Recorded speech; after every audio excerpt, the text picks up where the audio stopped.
The rain has come and gone. The tarp is off the field. The field's being prepped, and we are getting set for baseball here at Trustmark Park. Game 3 between these two teams, the 12th game these two teams will play, and it's going to all culminate in a rubber match of the series. The home team, Mississippi Mud Monsters, taking on your Evansville Otters. Thank you so much for joining me this Thursday evening. Game scheduled for 7:30 p.m. first pitch, an hour after it was originally scheduled due to some rain that passed through. But as I mentioned, the field getting prepped and ready, and we are getting set for baseball. The Otters took a back-and-forth victory last night, 7-6, after scoring a run in the 8th to tie it on a J.J. Cruz home run, and a run in the 9th on a Logan Brown double that ended up being the difference in that ballgame.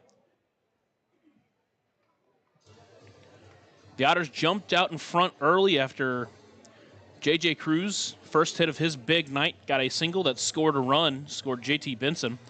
Then in the 4th inning, he hit his first of 2 home runs to make it a 2-0 lead. Mississippi came back, scored 2 in the 4th, 2 in the 5th. But Evansville, using some defensive mistakes from Mississippi, who had 4 errors on the night, put up 3 runs in the top of the 6th that was capped off by a Graham Brown single to give Evansville the lead. Mississippi didn't stand around and die as they scored 2 runs at the bottom of the 7th, putting Evansville behind 1. But as I mentioned, J.J. Cruz's second home run of the night tied the game in the 8th, and then Logan Brown's double in the top of the 9th gave them the lead. They would not surrender. Yohan Gonzalez made his 7th start of the season, worked around some walks and some hits, but only surrendered 4 runs on the night, pitching through 5 1/3. Gunnar Dennis was excellent. He's faced 3 batters this week. He struck out 2 of them. Stranded 2 runners last night to only allow 4 earned runs on the night for Yohan Gonzalez. McAuliffe came in, and Mississippi did put up a couple of runs on him, but Alex Valdez followed, struck out both batters he faced, stranding 2 runners in scoring position. He pitched the 8th inning as well, which was good enough for him to earn the win. And then Garrett Crowley, who was acquired at the trade deadline for Evansville, or I should say about a week before the trade deadline, came in and only needed 4 pitches to get himself his first Evansville Otters save, his 2nd save of the season, and his 4th professional save to cap off the 7-6 win for Evansville. Sets the Otters up for their 2nd road series rubber match and as many series for them. They've now played 8 road series rubber matches. This will be their 9th on the season, and as we've talked about before, they are unfortunately 0-8 in these games. But this is only the 2nd time this year that they've won Game 2 instead of Game 1. So hopefully they can use some of that momentum going forward and put themselves in a position to get a big win tonight.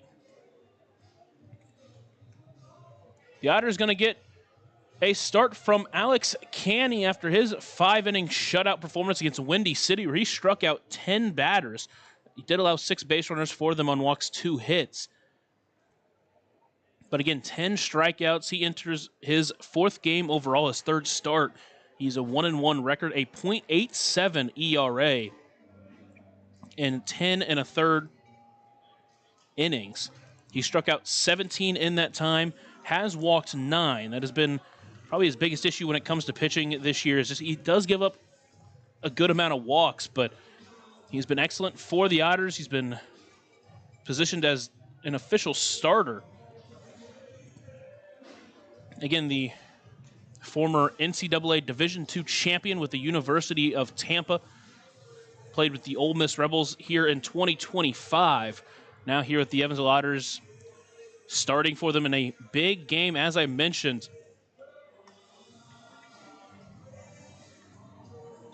Big rubber match game for Evansville. A big chance to try to get that first road series win. They've been so close so many times this year.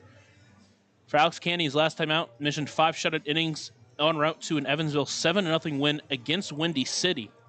This will be Canny's 3rd start. All 3 starts have come on the road, as his first start of the season, he went up against Florence, only pitched 3 2/3 innings, allowed 4 runs, but only one of them was earned. 6 hits, couple of walks, 5 strikeouts.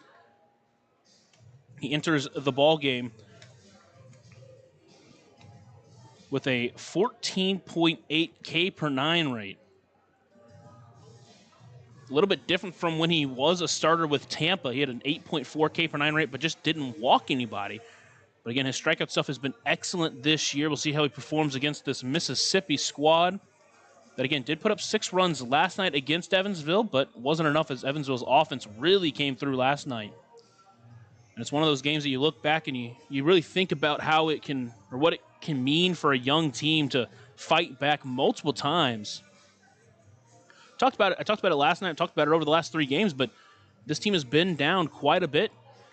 And over the last 3 games, even though they've only won 1 of them, they've been fighting really hard in these late innings, putting up some big runs late, putting the tying run, even the go-ahead run on base back in game 1 of the series, getting the tying run to the plate when you came into the 9th inning down by 7 in the finale against Windy City and giving yourself a chance. And then last night, as I mentioned, went behind a couple of times in some games prior this season. They wouldn't have made the comeback, wouldn't have got the big hit, but last night they were able to get the big hit multiple times. And obviously talked about it, but they got a big performance from J.J. Cruz, his second multi-home run game of the season. Both of them have come on the road. First one came on July 4th where he hit 3 home runs against Schaumburg. Last night, a couple of home runs, both to right field. Second one was just over the home run line, the green line out on the right field wall. He'll be batting in the 8 hole tonight. He's been excellent, and when you can get that kind of pop at the bottom of your lineup, is always a big thing to really continue top to bottom, having a lineup that can really punish you. The Otters tonight wearing their beersies here at Mississippi. It's a Thirsty Thursday here in Trustmark Park, but the Otters joining the fun, going to wear their beersies. And again, in a big matchup, a chance to get a huge win going back to Bosse Field before taking on the Joliet Slammers for 3 games. The Otters obviously eliminated from playoff contention, but are here to play the spoiler. With that win last night, they now push Mississippi still 6 games back of Gateway, now 7.5 back of Washington.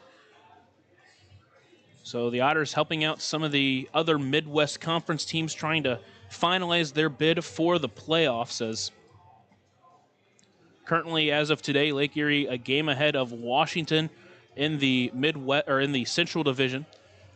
Both of them with 47 wins. And then in the West Division, Schaumburg with 49 wins to 31 losses. And then Gateway with 46 wins to 33 losses.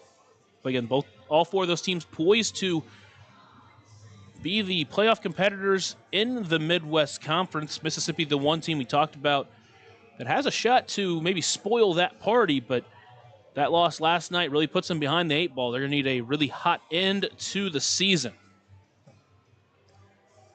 Let's take a look at the starting lineups for tonight's ball game. First off, for the Mississippi Mud Monsters, Braylon Skinner back at center field and leading off. He'll be followed by Kyle Booker batting second and in left field. Batting third and at second base, Travis Holt. Batting fourth and DHing, Davis Bradshaw. Batting fifth and in right field, Correll Paz. Batting sixth and at first base, Victor Diaz.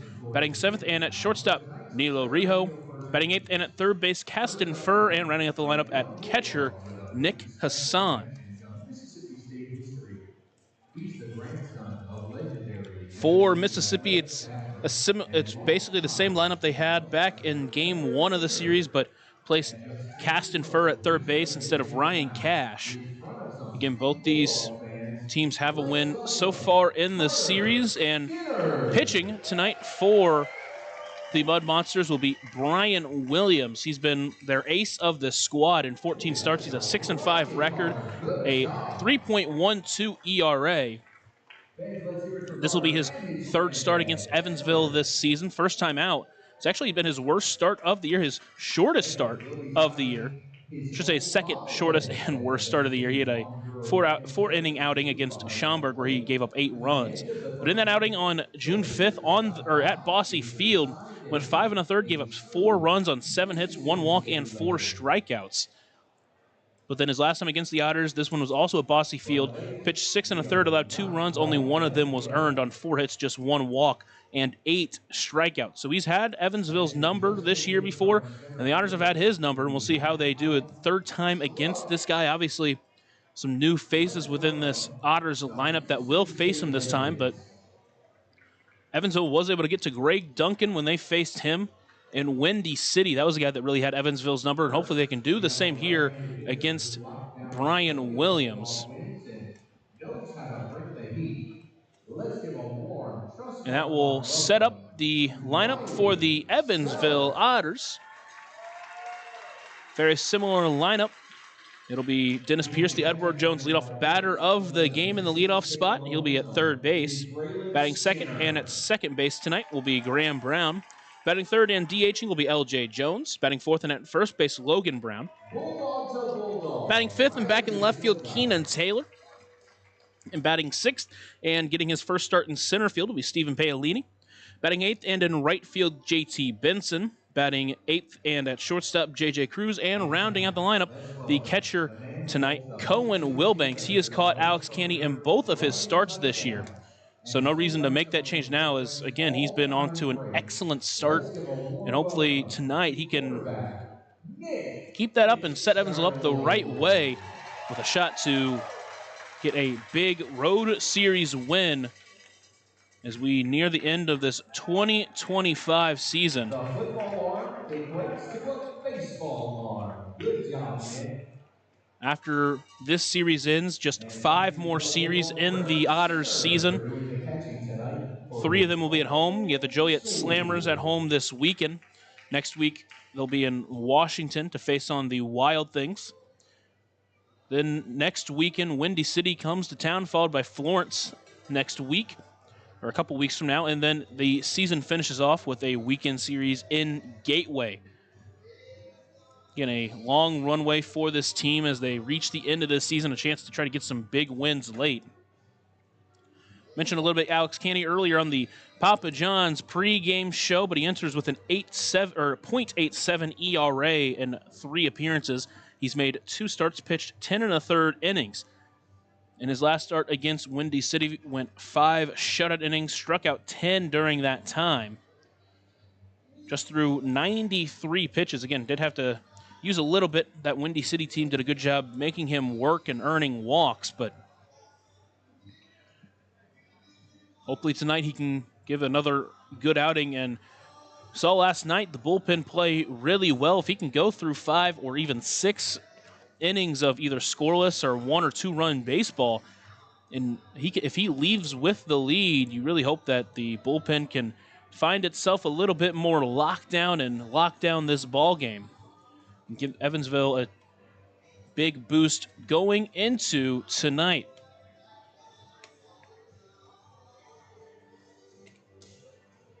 All right, fans, now let's take a look at the starting lineups. First, for the visiting Canty in his rookie season, the 22-year-old out of Tampa, Florida, played 3 seasons with the University of Tampa, including a 2024 season where he was a Division II national champion. Made 19 starts, had a 14-3 record, pitched to a 3.21 ERA in 106 2/3 innings. This year with Ole Miss, just made 15 appearances and 1 start, pitched in 17 2/3 innings before joining Evansville this season. And again, talked about his excellent start to the year so far, and hopefully he can keep it up against these Mississippi Mud Monsters. Getting close to the first pitch here at Trustmark Park.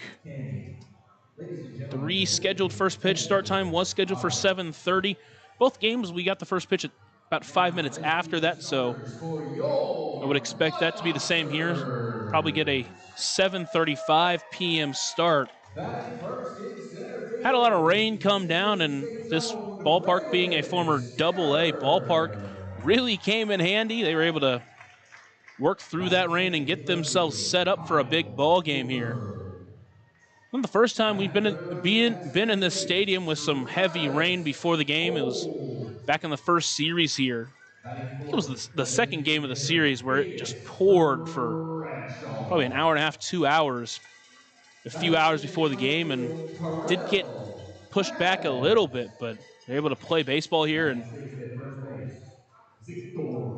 again, one of the perks of having a former affiliated field like Trustmark Park, another big positive to that, at least the way I see it, is that you don't have the all-turf field. You get the natural field, the dirt, traditional dirt field with the grass. Just a cool thing to have here. Final time Evansville's going to play in this ballpark this season. Finally got their first win with I mentioned a back and forth game last night. It was Evansville taking the lead, then Mississippi tied it, then Mississippi took the lead, then the Otters took the lead, and then Mississippi took the lead, and then the Otters tied it and eventually took the lead before becoming victorious this season with a 3-8 record overall against this team, which is also their all-time record against the Mississippi Mud Monsters. They're 2-4 at home after being swept the last time these two teams faced. Now 1-4 at this ballpark. A big win can make it 4-8, 2-4 at both spots, and that all-important first road series win. Talks about how many road series rubber match this team has been in and how close they've been a couple of times. You have the Windy City game where you got off to a quick start, but unfortunately just couldn't hold the lead and didn't come out on top. Had the close walk-off loss against Gateway all the way back late June. It doesn't feel that too long ago, but man, that was a couple months ago at this point. So, I mean, this team has been close multiple times and get a big chance to try to get it here. Well, that'll do it for the Papa John's pregame show. Thank you so much for joining me for this pregame show. Remember, the Papa John's is the official sponsor of the Otters pregame and postgame shows, available every game night, 20 minutes before and 10 minutes after each Otters game on the Otters Digital Network, the Home Team Network, and on 96.9 WYR. Speaking of the Home Team Network, they are the exclusive home of every Frontier League game this year. Check out the Home Team Network today to sign up and get a front row seat to every Otters game this season. Let's take a short break as they continue to work on the field and get it set for game time. Nearing the first pitch here in Mississippi of the rubber match between these two teams before Evansville gets a 3-game series against Joliet at home this weekend. You're listening to the Otters Digital Network and on 96.9 WYIR. Smile on Down Syndrome is planning a Rockin' Extra Smile Mile celebrating 24 years of walks to support individuals rocking that extra 21st chromosome on Saturday, October 4th at the Vanderburgh County 4-H Fairgrounds. This event will rock your socks off with a vendor mall, food trucks, face painting, special guest appearances, a Rockin' Extra talent show, and more. To learn more about how to rock at the walk or how to become an event sponsor or even to make a donation, visit smileondownsyndrome.org or text 812-449-6049 for more information. This sponsored event is open to the entire tri-state community. Maintaining our independence becomes more and more vital as we age. Swerka and More can help you navigate this important journey by answering your questions and connecting you to free and unbiased community resources and support services. If you are seeking advice for yourself or a loved one, let Swerka be your first call. More information available at swerka.org or by calling 812-464-7800. Join Smile on Down Syndrome for a Rockin' Extra experience at their 24th annual Smile Mile Walk on Saturday, October 4th from 9 to noon at the Vanderburgh County 4-H Fairgrounds. Register to walk or donate by visiting smileondownsyndrome.org and come ready to rock it out for an extra spectacular time. All ages and abilities welcome.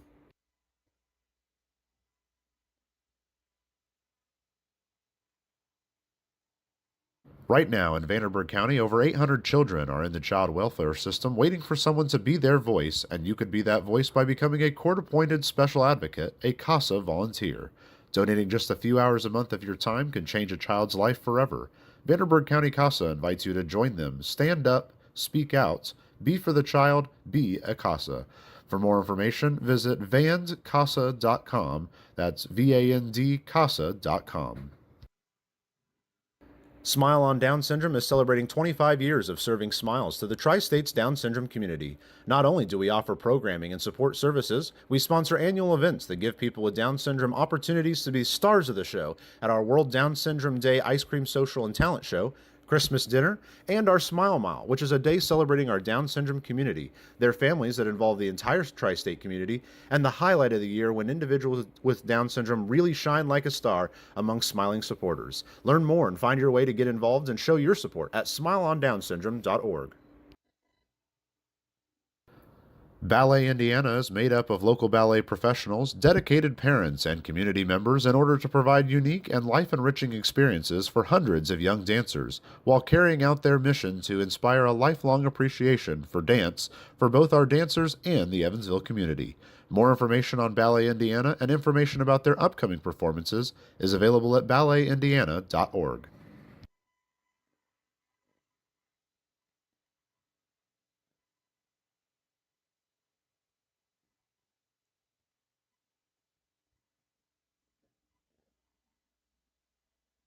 Smile on Down Syndrome has been providing a bright hope for tomorrow to the tri-state region for 25 years, providing smiles, support, and programs for individuals with Down syndrome while raising community awareness to create a brighter world that accepts and understands people with Down syndrome. Learn more now at smileondownsyndrome.org.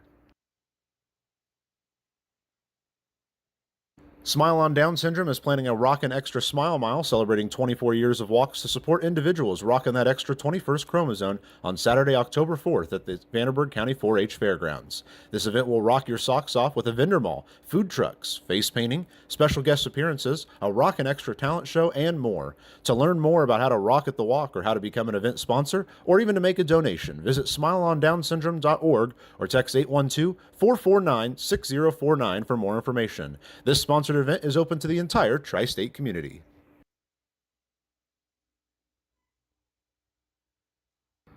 Maintaining our independence becomes more and more vital as we age. Swerka and More can help you navigate this important journey by answering your questions and connecting you to free and unbiased community resources and support services. If you are seeking advice for yourself or a loved one, let Swerka be your first call. More information available at swerka.org or by calling 812-464-7800.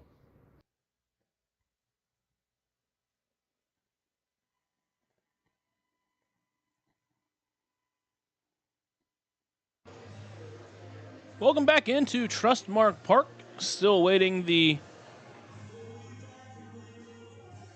national anthem and first pitch here at the ballpark. It was initially scheduled for 6:30 p.m.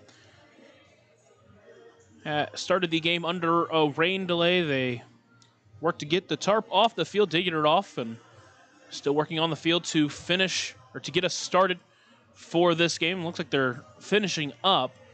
But as they make those final touches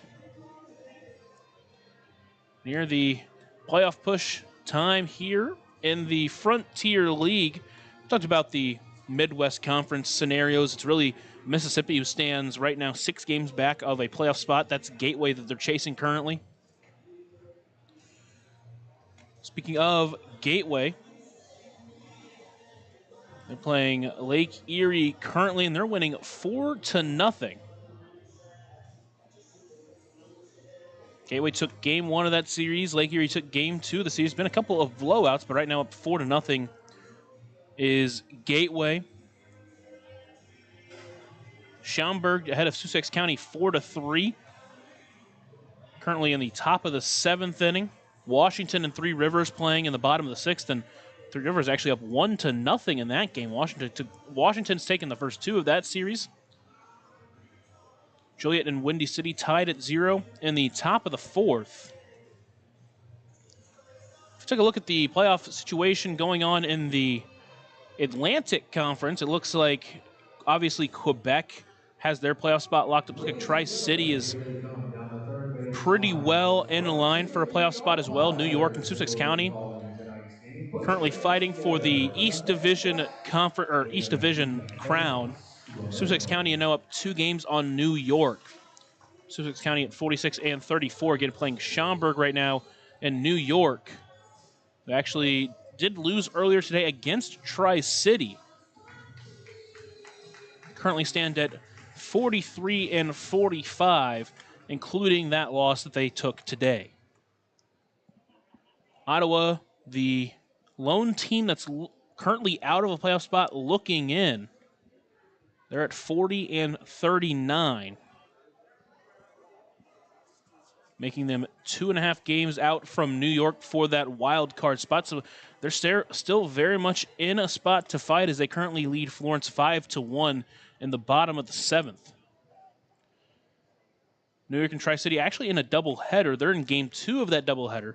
New York's up 3-2, trying to salvage a win tonight. Other games around the Frontier League, New Jersey actually up 5-1 on Quebec. They're trying to win that series, which would be a crazy upset after New Jersey won last night 1-0. And then Brockton down east, score was 1-0.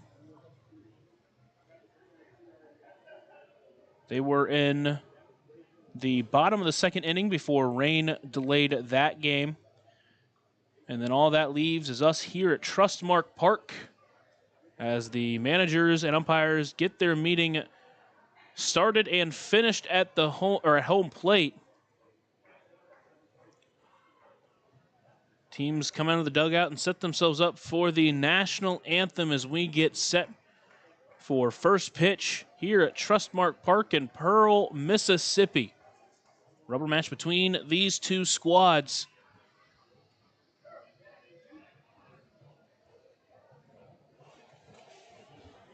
A couple of one-run games both teams that we've played so far in this series, by the way. A 4-3 loss to start the series for Evansville. Again, they had the tying run at second base, the go-ahead run at first, but ended up losing that one.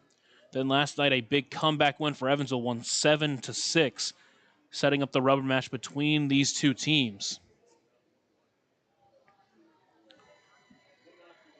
Looks like we're just waiting the go-ahead for the national anthem here at the ballpark. I'll go ahead and give you the stadium audio as we get ready for first pitch here in Mississippi.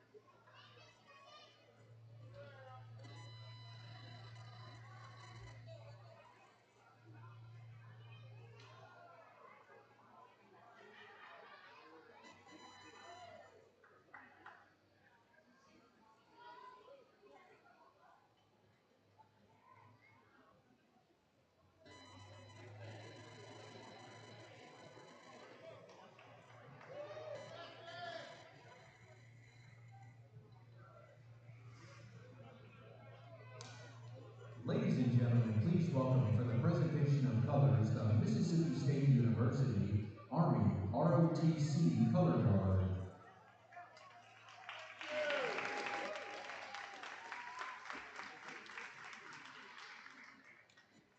At this time, we ask that you please rise and remove your hats as we honor America with the playing of our national anthem by Patrick Harkins of Fondren Guitars.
the ROTC for the presentation of the colors. Now, before we get It's this finally presentation about started, time we've got to for say a baseball big here thank at you Trustmark Park at Pearl, Mississippi. for our Brian Williams club. takes the mound. Behind the plate is Nick Hassan. That pitcher and catcher battery is sponsored by the Answer Auto Repair East. Find your battery needs at the Answer Auto Repair East, located at 2319 North Green River Road, or call 812-475-9000. That's the energy we're looking for on a thirsty Thursday. Dennis Pierce stepping in, had a hit last night, had the big hit into deep left center field that caused the left fielder and center fielder, that being Kyle Booker and Davis Bradshaw, to collide, scoring the tying run. Eventually was scored on a Graham Brown single that gave Evansville the lead at that point in the 6th inning. 3 hits overall in the series for Evansville.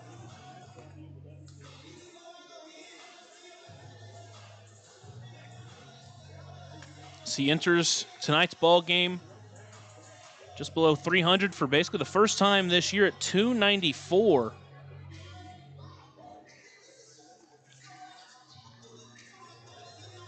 Oh, he didn't get a hit. He went over. He had a walk. Had a walk. He also scored a run, and he's back at the top of the lineup.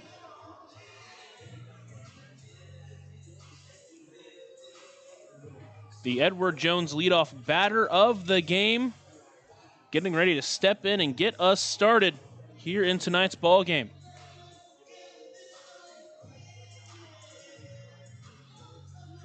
Brian Williams on the mound is finishing up his warm-ups as he delivers the pitch in. That one, well, it gets away.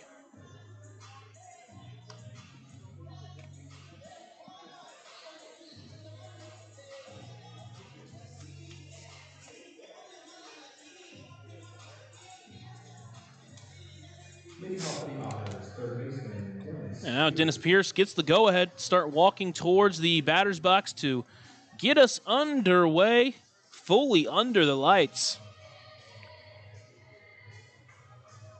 As the Otters try to figure out Brian Williams for this start again, last time out against this Evansville team, Brian Williams really had their number.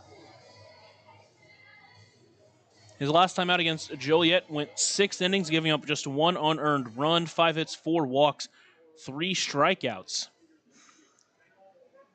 And he comes set, pitching from the stretch, and delivers the first pitch of the ball game as Pierce takes that one high for ball 1 and gets us started underway. 7:49 p.m., the official start time.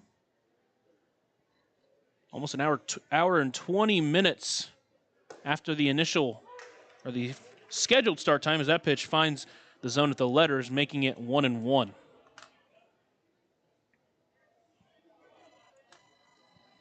Pierce had 2 hits back in game 1 of the series, 2 for 5 with a walk. So that one is swung through. And now he'll have to fight from behind 1-2.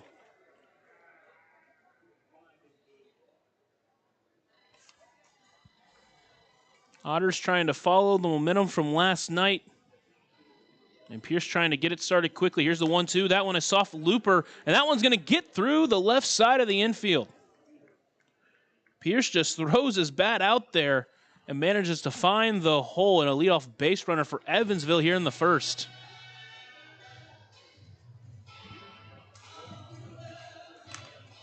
Next up's going to be Graham Brown.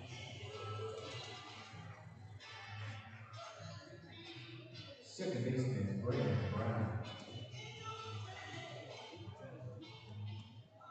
Brown has been scorching hot over his last 6 games, a .462 batting average. He's moved up back into the 2-hole. Scores on a bunt, puts down a beauty down the left side, but it's going to roll just foul. If he would just straighten that one out just a little bit more, that was almost certainly going to be a bunt single.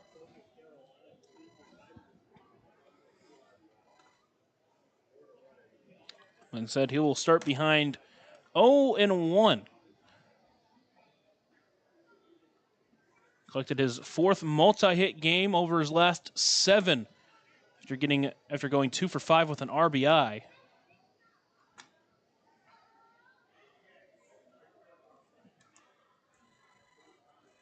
Here's the 0-1 delivery. That one is swung on and popped up overhead. It's an overhead foul ball brought to you by Heads Construction. Choose the best, never regret it.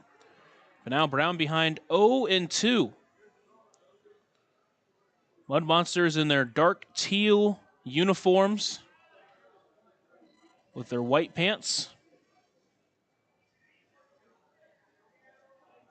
As Williams holds on the mound, then delivers the 0-2 pitch. That one misses low. Great take by Brown.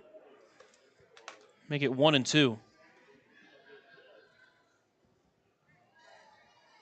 The Otters in their Thirsty Thursday themed beersies here on Thursday night.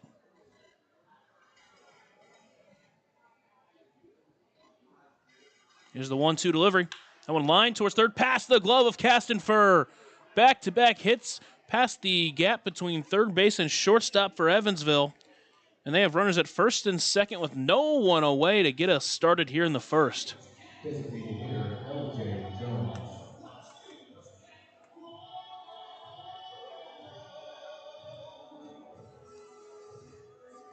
Next up is L.J. Jones.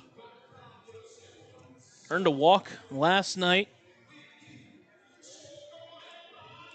Hit the ball hard a couple of times, but unfortunately couldn't find any holes.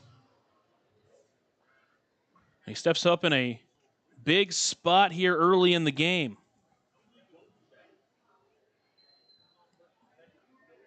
Williams looks back at second, delivers the first pitch to Jones. That one misses low in the dirt, gets stopped by his son to keep it in front of him. Make it 1-0. Former fifth-round pick of the St. Louis Cardinals with a 1-0 count, a 272 batting average. He's been in between 272 and 276 the entire month of August. The 1-0 chop towards short. Rio takes it on a hop, throw to second, in time for one. The slow turn to first, not in time. The second baseman, Holt, was making sure he got at least one out. Did make it close at first, but there is an out.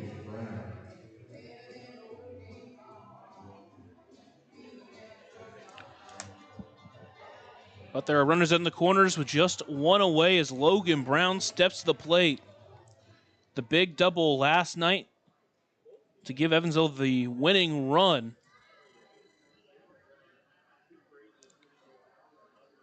He waits the first pitch from Williams, squares on the bunt, puts it down right back to the pitcher.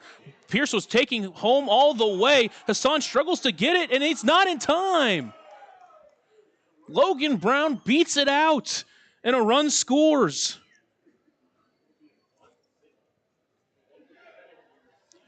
Logan Brown brings out the bunt. The Otters strike first. And now Keenan Taylor steps up with a chance to add.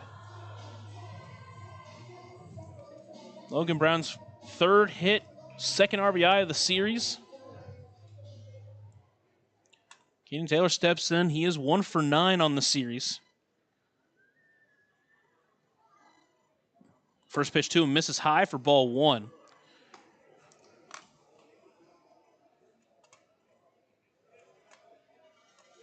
We'll see what they will call it a bunt single.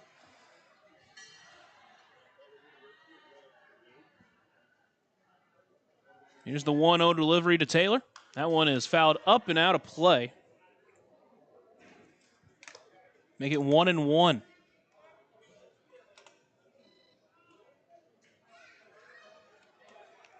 Williams, after not giving up an earned run his last start, has already given up the first run of the ball game.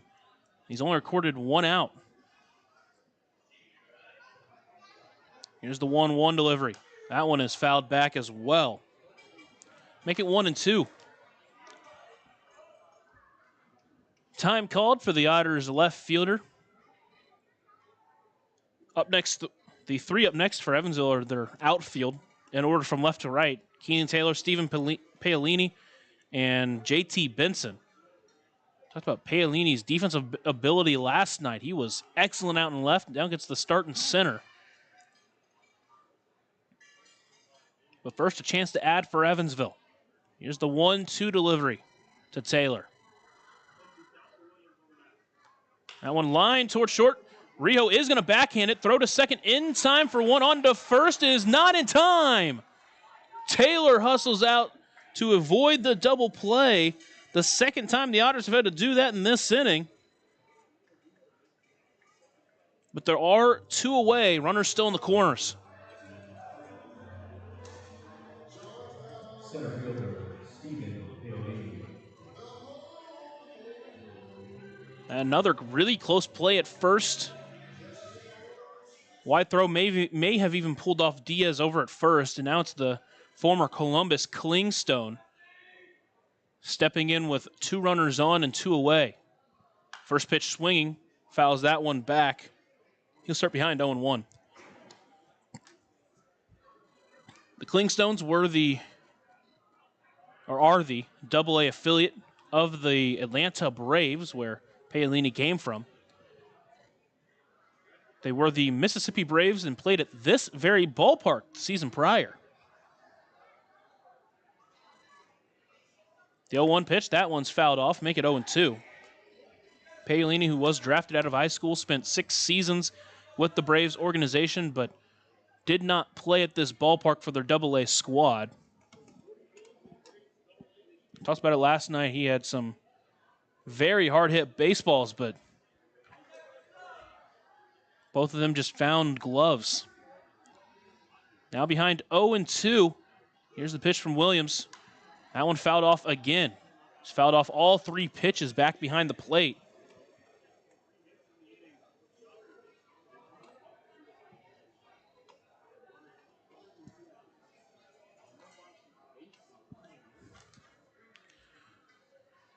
Paolini trying to add to the Otters' lead. L.J. Jones over at third base. Keenan Taylor over at first. Here's the next 0-2 delivery. That one misses high. Great take from Paolini. Make it 1-2.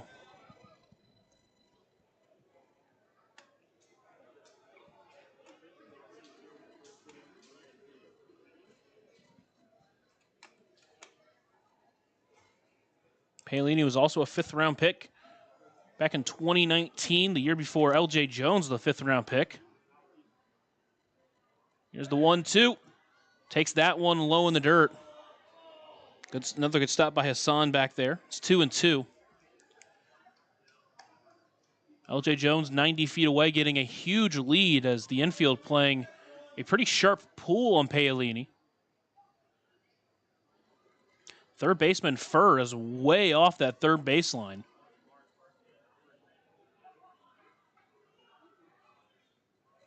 Count 2-2 to Paolini. Williams on the mound comes set. He holds and delivers. That one bounces in front of the catcher, gets past him. Jones going to try to score, and there's not going to be a throw as Williams didn't get there in time. The Otters add to their lead on a wild pitch. Taylor takes second, and now the count's full to Paolini.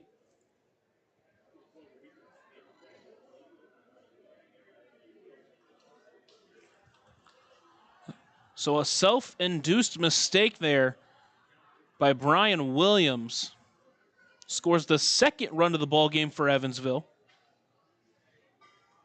Chance to add more here with a runner at second base. Here's the payoff pitch to Paolini. On the ground, backhanded by Diaz. Toss to Williams at first is in time for out number 3, but not before Evansville strikes for 2. Jump out in front here first in this ball game. They will send Alex Canning to the mound for his first inning after a short break here on the Otters Digital Network and on 96.9 WIR. Join Smile on Down Syndrome for a rockin' extra experience at their 24th annual Smile Mile Walk on Saturday, October 4th from 9 to noon at the Vanderburgh County 4-H Fairgrounds. Register to walk or donate by visiting smileondownsyndrome.org and come ready to rock it out for an extra spectacular time. All ages and abilities welcome.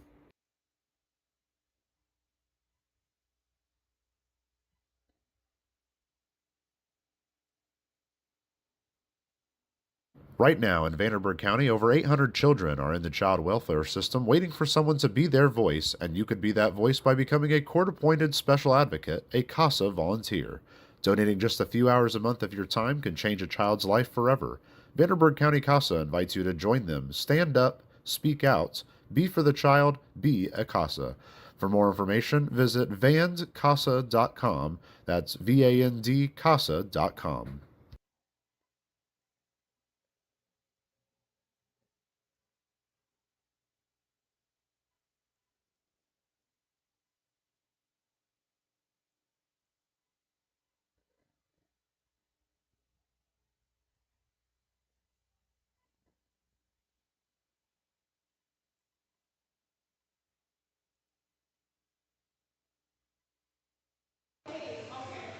We get to the bottom of the first here at Trustmark Park.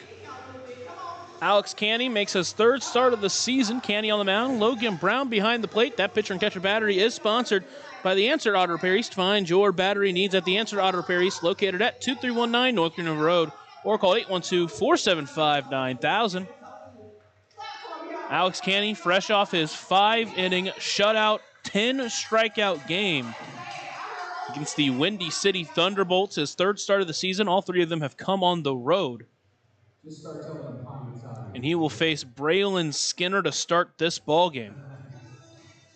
Leading off, center fielder and Mississippi State Bulldog, Braylon Skinner. Skinner entering this ball game with a .293 batting average. The Otter Killer was held hitless for just the second time in the 10 games these two teams have faced off in. I should say the 11 games. First pitch to him finds the zone, and Canny starts out in front 0-1. The fans that have stayed through the rain delay, not happy with that call. So we get started quickly here. Canny working from the stretch, the 0-1. Skinner checked his swing, did not go as that pitch missed up and away, make it 1-1. Again, talked about this in the pregame show, but Canny during his college career was a guy who struck out a good amount of batters, but really limited the walks. Here's the 1-1. That one lined past the shortstop Cruz. Skinner takes a big round at first, but he'll be held there as the throw comes into second. Both teams get started with a leadoff single. And now for Mississippi, it'll be the always dangerous on the base paths, Braylon Skinner.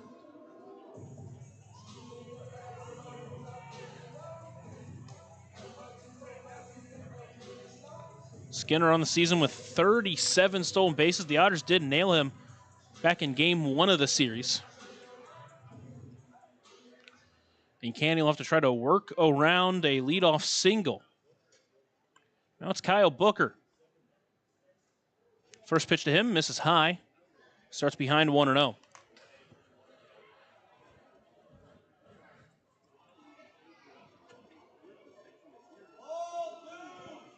The Otters this season. Oh, there's the 1-0 pitch, misses low, make it 2-0. That one just missed low.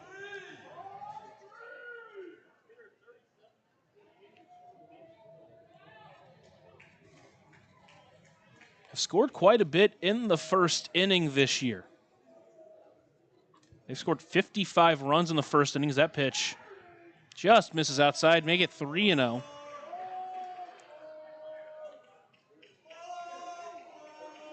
That compared to their opponents, just 51 runs scored in the first inning.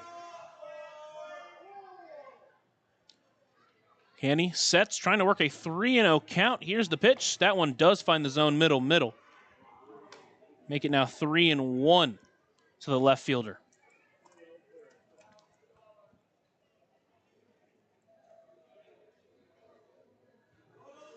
The left-handed hitting Booker, throw over to first base, nothing doing. One of 4 lefty bats in the top 5 of this lineup, the lone righty being Travis Holt batting in the 3-hole. Booker on the series, 3 for 6, 3 walks as well. Skinner takes off, that one's fouled off to left. Count will go full. Now we'll see if Skinner wants to take off again, trying to avoid the double play.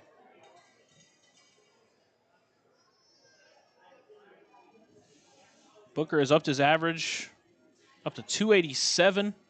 His OBP up to 383 during this series. Throw over to first base again, nothing doing. And now with no free pickoffs, we'll see if Skinner will try to take off again. Again, doesn't really have to worry about another pickoff attempt from Canny. So no one out here in the bottom of the first inning. Here's the payoff pitch. Skinner does take off. That one lined into left. That's going to get down in front of Taylor. It was hit hard enough, but Taylor can't handle it. Skinner going to try to get into third. He will. Taylor mishandles it out in the outfield, and Skinner on his horse is able to take third. And now there are runners on the corners with no one out here in the first inning.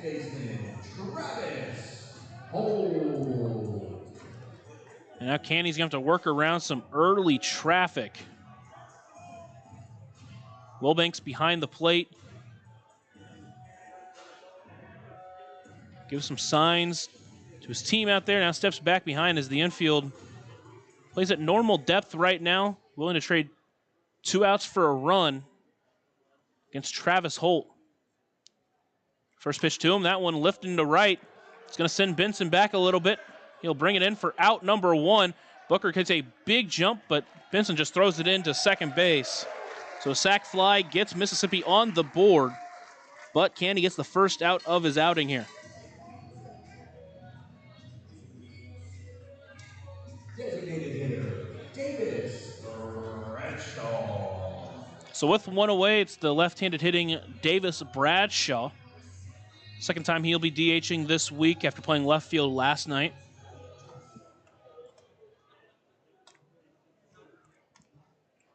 Entering the game with a .410 average in 25 games. First pitch, chopped towards second. It'll be the first baseman Brown who takes it. He'll just take the easy out at first. The runner does advance, but they get a big out number 2 as back-to-back pitches have both recorded outs for Evansville. Some good PFP work out there for Canny as he was quick to go over to cover first. With 2 away, it's Correll Paz. Paz has done some real damage against the Otters this week. A couple of triples. He's gone 3 for 8. First pitch swinging. Fouls that one off out in front of it. Canny starts out in front of him 0-1. Mississippi does get a run in this inning, but they still trail 2-1 against the Otters. Evansville used 3 hits in that first to put up 2 runs.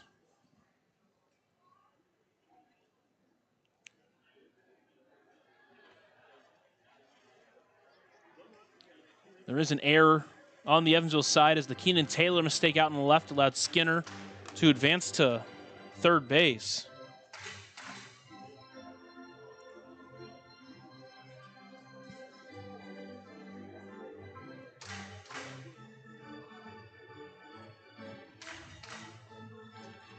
Correll Paz taking time now as I think he tried to add some pine tar to his bat. Gets some batting gloves as well. Or puts his batting gloves on as well, I should say. And now makes his walk back to the batter's box down 0-1. Mississippi got a couple of hits to start this inning. Some long at bats for Canny on the mound, but back-to-back at bats, he's just used 1 pitch to get a couple of outs. And that was an out away from getting out of the inning, still with the lead intact. Here's the 0-1. Swung on and missed out in front of it. Pulled the string on him. Nasty pitch, and it's 0-2. Paz readjusts his gloves, now steps back in.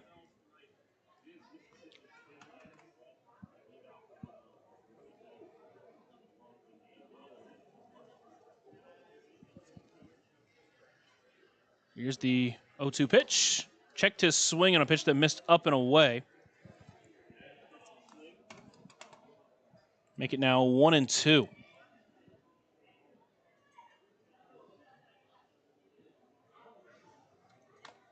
Paz with a .234 batting average. It looks like point streak has him split up between 2 separate players, I think. Let's go check that. Here's the 1-2 pitch. That one is fouled off into foul territory.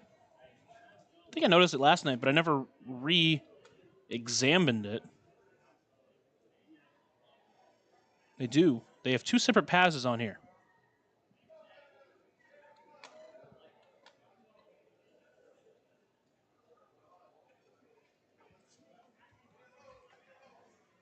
Count still 1-2 as Canny is set. Looks back at second. Now delivers. That one taken low.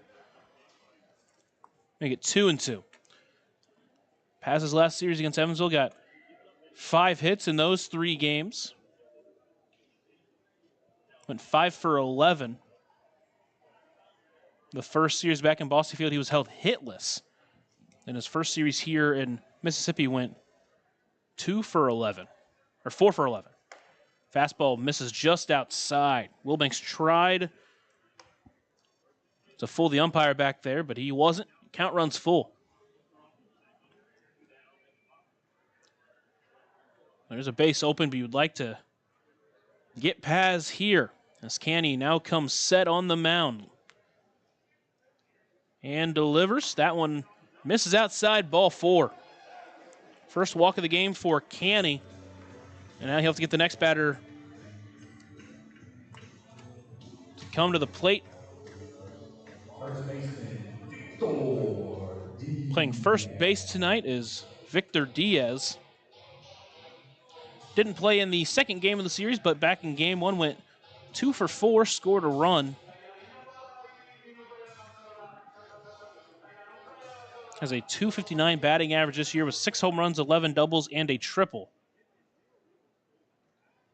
Now runners at first and second. 2 away here in the bottom of the first inning. First pitch to Diaz. Finds the zone middle. Canny bounces back in this count. Starts out 0-1.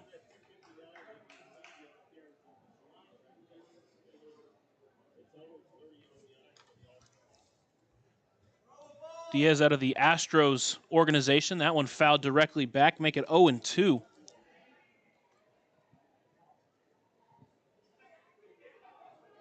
Spent the last 3 seasons with the Astros organization. Was initially signed at 17 years of age back in 2019 by the Phillies.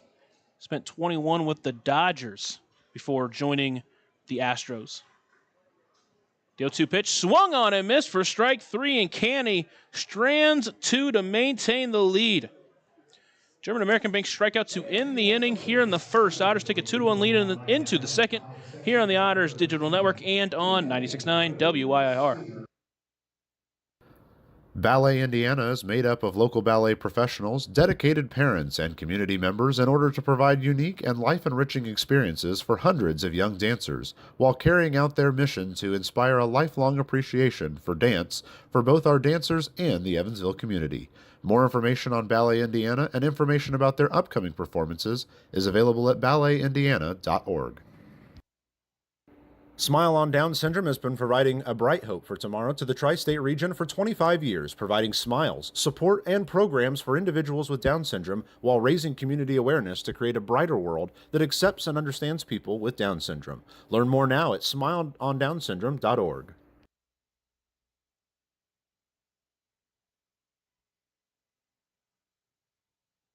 Smile on Down Syndrome is planning a Rockin' Extra Smile Mile celebrating 24 years of walks to support individuals rocking that extra 21st chromosome on Saturday, October 4th at the Vanderburgh County 4-H Fairgrounds. This event will rock your socks off with a vendor mall, food trucks, face painting, special guest appearances, a Rockin' Extra talent show, and more. To learn more about how to rock at the walk or how to become an event sponsor or even to make a donation, visit smileondownsyndrome.org or text 812-449-6049 for more information. This sponsored event is open to the entire tri-state community.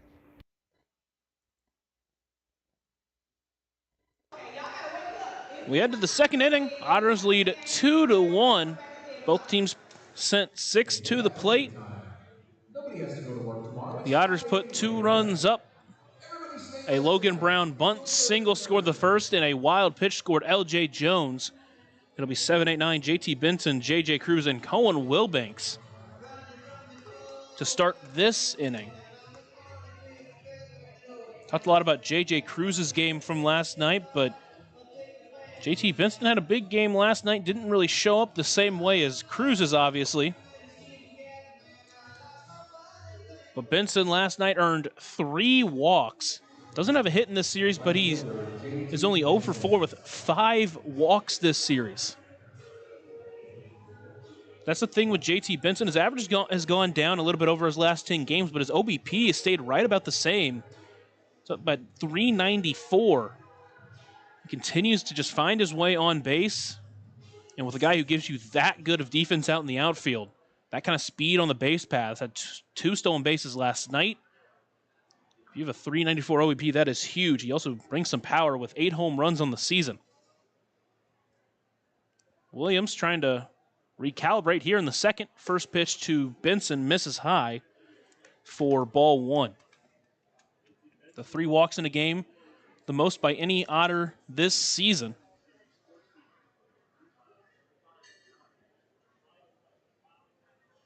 Scored a couple of runs as well. Here's the 1-0 delivery. Checked his swing on a pitch that missed below the knees. Count now 2-0 to the former Louisville Cardinal.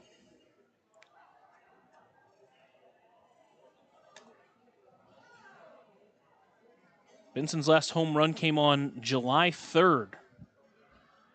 But again, his on-base ability has stayed constant as that pitch finds his own outside corner. Make it 2-1.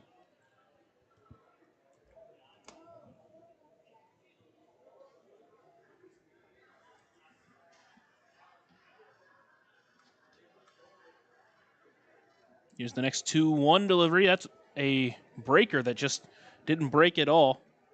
Missed high and in, make it 3-1. Benson trying to keep up the streak. His last 2 at-bats, he's earned a walk. He's got a 3-1 count, trying to get on in front of J.J. Cruz. Here's that 3-1 delivery.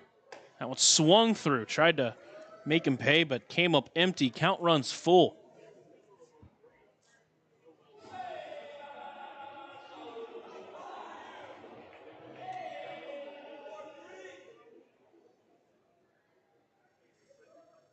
Benson steps back in. Williams takes a deep breath, sets and delivers. That one popped up, a high pop up into left field. Skinner and Booker both converging on it. It'll be Skinner who calls everybody off and brings it in for out number 1. So good at bat for Benson. Ends up in a pop-up.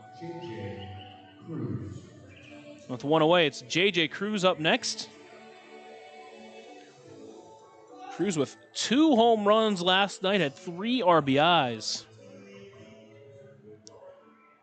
The game-tying home run in the 8th.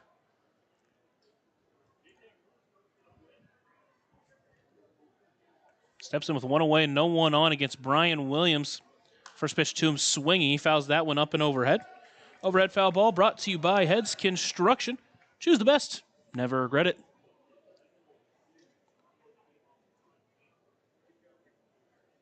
For Cruz, his 3 RBIs in the night, his 7th multi-RBI game, his 12th multi-hit game.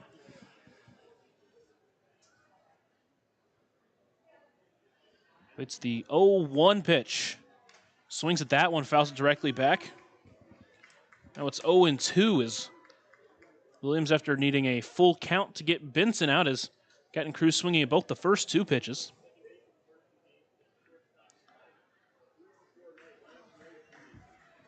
Cruz this season with, mentioned he's 7 multi-RBI games. That is 2 RBI games, 2 3 RBI games, a 4 RBI game, and 2 5 RBI games. It's been all around the park in those numbers.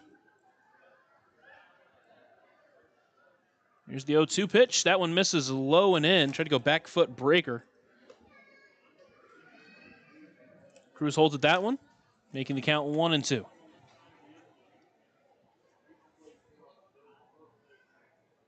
The Otters playing road game 42 of 48, game 81 of 96. 1-2 pitch, swung on and missed for strike 3, pulled the string on him. First strikeout of the game for Brian Williams. And now there's 2 away as Cohen Wilbanks will step up trying to extend the second inning.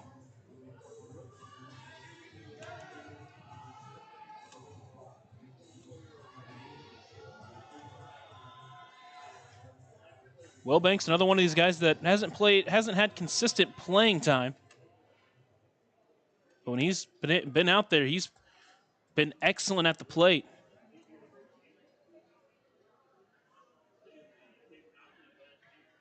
Here's the first pitch to him. He takes that one high for ball one. Entering the game with a 458 OBP in 16 games. He's had hits in 12 of those 16 games.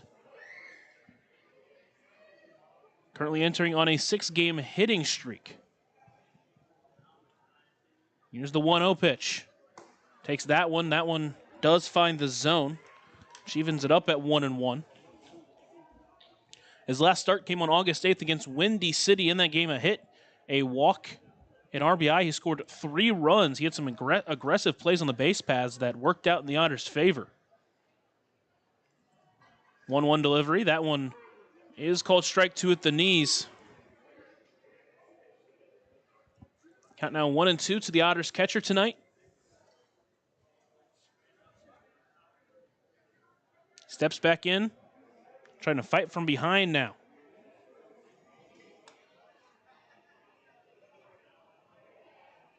Here's the 1-2 delivery. That one bounces way in front of the plate. Count now 2-2. Not the first time Williams has done that tonight. He's done it a few times. Did it obviously once on the L.J. Jones, or on the pitch that L.J. Jones scored on.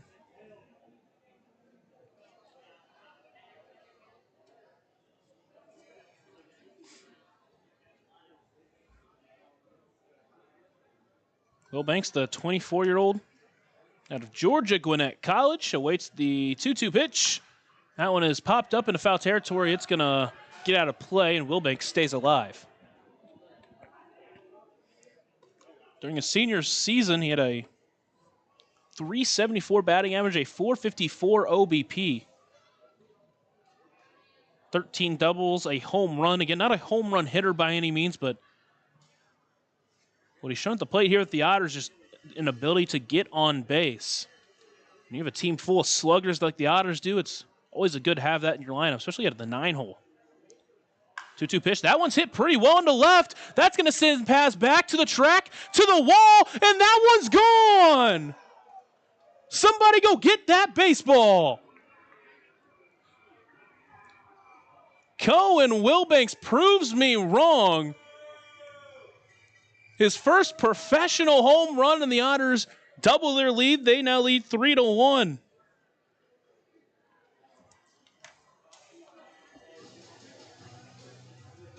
Third baseman, Pierce. Williams left that off-speed hanging, and Wilbanks made him pay.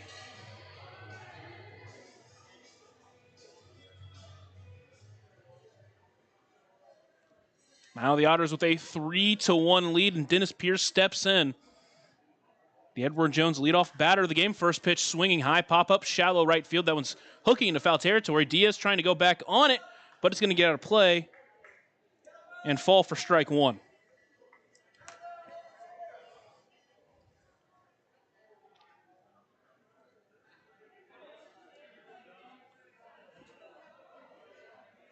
It's good to see the Otters add to that lead.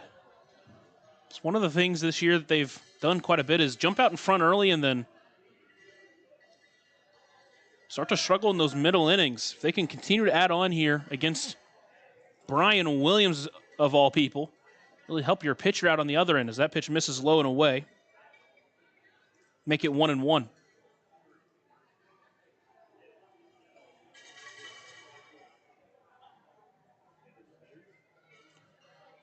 Pierce in the right-handed batter's box against the righty Williams. Waits the 1-1 pitch. Checked his swing. That one missed below the zone. Make it 2-1.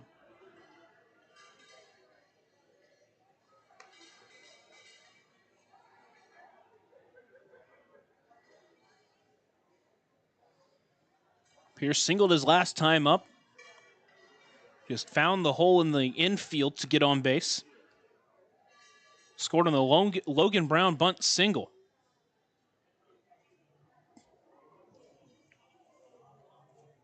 That one lined pretty well into right center. That one's tailing. Paz over towards it. He makes the running catch in time for out number 3. The speed of the outfield strikes again as he takes an extra base hit away from Dennis Pierce. But the Otters get one on Colin Wilbank's first professional home run. They now lead 3-1 as we head to the bottom of the second here on the Otters Digital Network and on 96.9 WYIR. Maintaining our independence becomes more and more vital as we age. Swerka and more can help you navigate this important journey by answering your questions and connecting you to free and unbiased community resources and support services. If you are seeking advice for yourself or a loved one, let Swerka be your first call. More information available at swerka.org or by calling 812-464-7800. Join Smile on Down Syndrome for a Rockin' Extra experience at their 24th annual Smile Mile Walk on Saturday, October 4th from 9 to noon at the Vanderburgh County 4-H Fairgrounds. Register to walk or donate by visiting smileondownsyndrome.org and come ready to rock it out for an extra spectacular time. All ages and abilities welcome.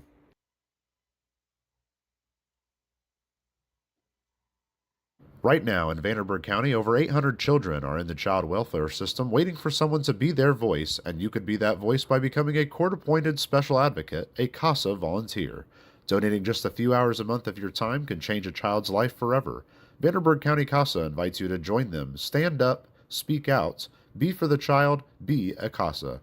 For more information, visit vandcasa.com. That's VANDCASA.com. We head to the bottom of the second inning. Otters lead by 2 once again for Alex Canny. That first inning worked through a couple of hits and a walk, gave up a run but stranded 2. And now he will face the 7-8-9 batters for Mississippi. First led by Nilo Rijo. Rijo didn't play last night.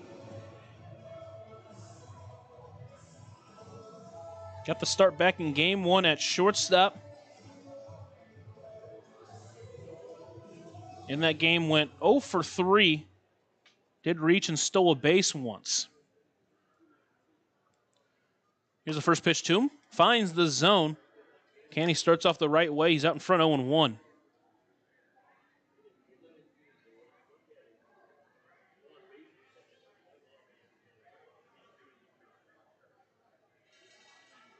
That one on the ground towards short. Cruz bobbles it a little bit. The throw to first is not in time. So a mistake from J.J. Cruz, who's at shortstop tonight. And the leadoff base runner is on for the second straight inning for Mississippi.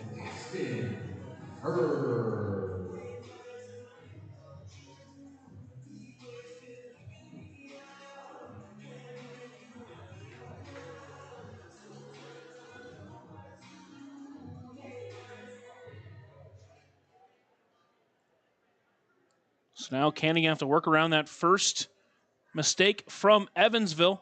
First pitch misses outside his first, squared around a bunt and pulled it back. So the count 1-0.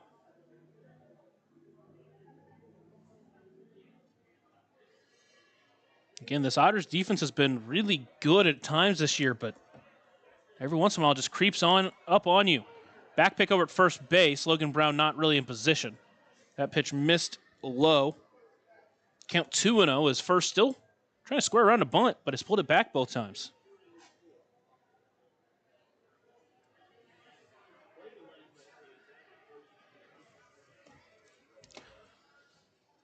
Here's the 2-0 pitch. First squares. That one popped up into foul territory. It'll get out of play.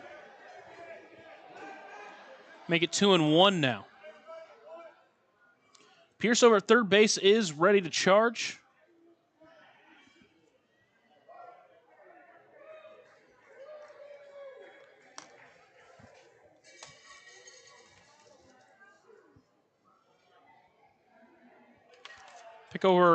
Pick off over at first base, nothing doing. Again, Rijo does have a stolen base in this series.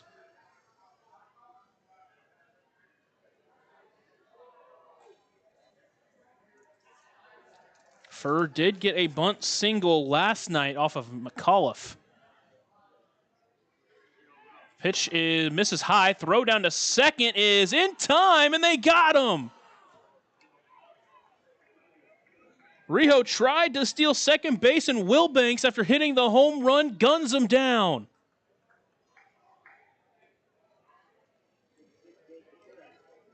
So after the defense lets Canny down, they pick him right back up. They get that stolen base on ended up being kind of a quasi-pitch out, as that was missed high and wide.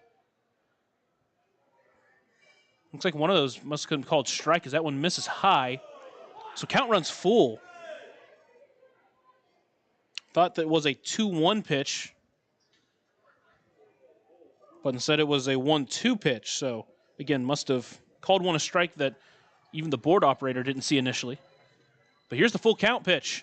That one is popped up to the right side. It's going to send Logan Brown back. It'll be Graham Brown who's trying to call him off, and he does eventually get under it as Brown gets out of the way for out number 2.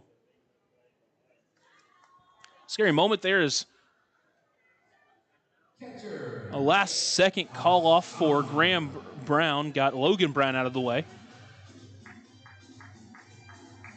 2 away to the 9-hole hitter, Nick Hassan.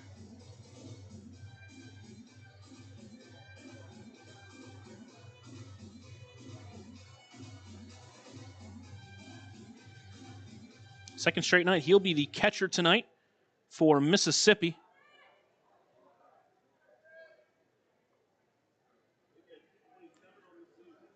Here's the first pitch to him. That one misses high for ball 1. So it's been a little bit of an unconventional inning for Evansville. The first runner reached on an error. Furr was trying to square around a bunt. Eventually, after he got 2 strikes, Rijo tried to steal. But he was caught stealing. As that pitch from Canny finds the middle of the zone, making it 1-1. Then Furr pops out, and with 2 away, Nick Hassan stands in with a 1-1 count. That one, soft looper to Cruz. He's going to bring it in on a line.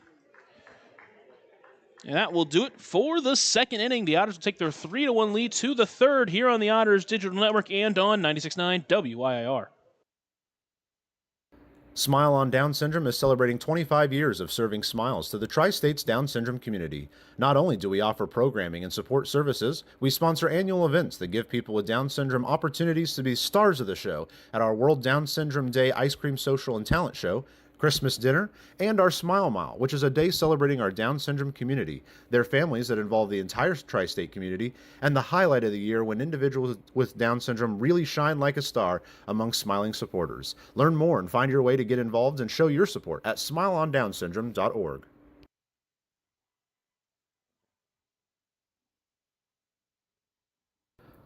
Ballet Indiana is made up of local ballet professionals, dedicated parents, and community members in order to provide unique and life-enriching experiences for hundreds of young dancers, while carrying out their mission to inspire a lifelong appreciation for dance for both our dancers and the Evansville community. More information on Ballet Indiana and information about their upcoming performances is available at balletindiana.org.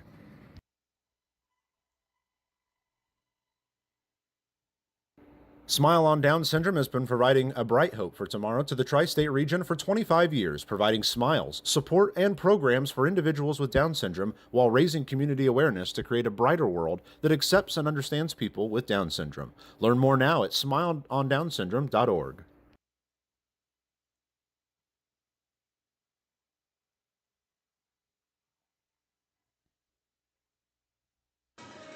Through 2 here at Trustmark Park. The Otters will come to bat with a 3-1 lead. It'll be Graham Brown, L.J. Jones, and Logan Brown to meet Brian Williams at the plate. They've scored 3 runs on him so far. Again, Williams, who has really been the ace of this Mississippi squad a majority of the season, making his 15th start, entered with a 3.12 ERA. His last time out pitched 6 scoreless innings. He's already given up 3 runs here, and Evansville trying to add more as Graham Brown, who singled his first time up, gets us started here in the third.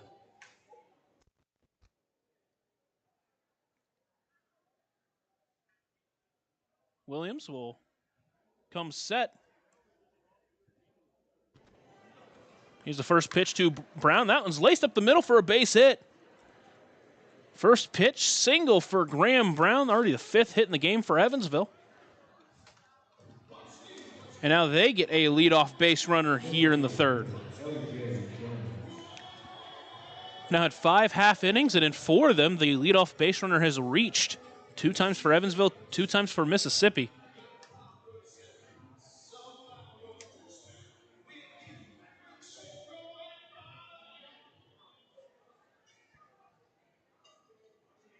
So now it'll be L.J. Jones with a leadoff base runner over at first. Takes that one low and away for ball 1. That first inning, Evansville got a couple of hits. Jones reached on a fielder's choice. Then Logan Brown got his bunt single. And then Keenan Taylor reached on a fielder's choice. Both of those first 2 outs were fielder's choice. All 3 of the outs were ground outs. Brown over there dancing at first. Here's the 1-0. That one misses low. Make it 2-0. The Otters tonight have been very patient with Williams on the mound. He hasn't given up a walk, but he's had a lot of at-bats. Already 46 pitches. He hasn't recorded an out here in the 3rd. Big swing from L.J. Jones, but he foul tips it back into the glove. Make it 2-1.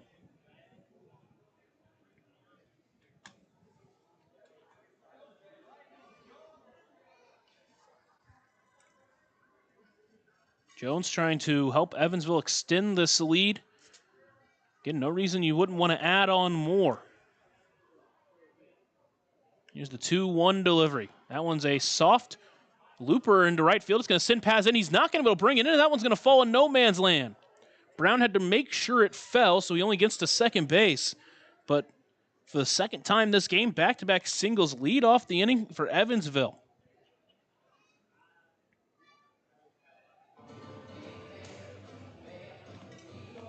First baseman, Logan Brown.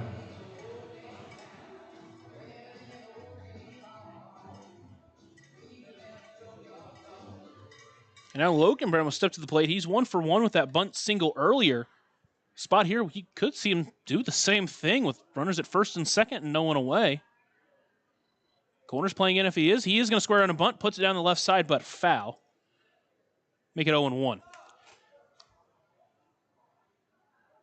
For me personally, I mean, in this spot, no reason not. I mean, obviously you're in a normal sacrifice spot, and Brown definitely can handle the bat bunting-wise. But typically for me, when I enjoy Logan Brown bunting is when they don't expect it. Corner's still in with an 0-1 count. Williams holds. Brown squares. That one put down the left side. It's a beauty. Third baseman Furr will take it. Easy play over at first, but both runners will advance. Hi, fans. Now stepping to the plate, our beer batter. Now, if he strikes out, there's one away. $1 Bud Lights. So when he gets up to 2 strikes, interesting. Beer, so, and we're going to hold Keenan Taylor strikes out. A fun little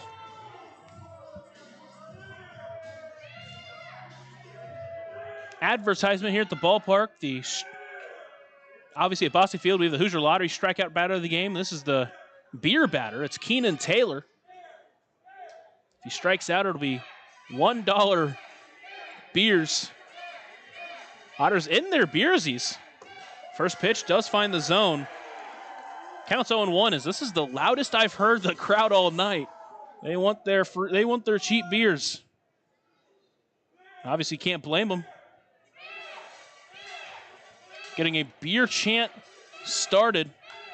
That one popped up. That one's going shallow center. Rio still going out on it. And he now has to come in and it drops. Brown gonna head home. Throw's gonna come to the plate and it's in time, and he got him as Brown didn't slide. I don't know if he knew it was coming in or not. Jones stays at second as he was it dropped right in front of him.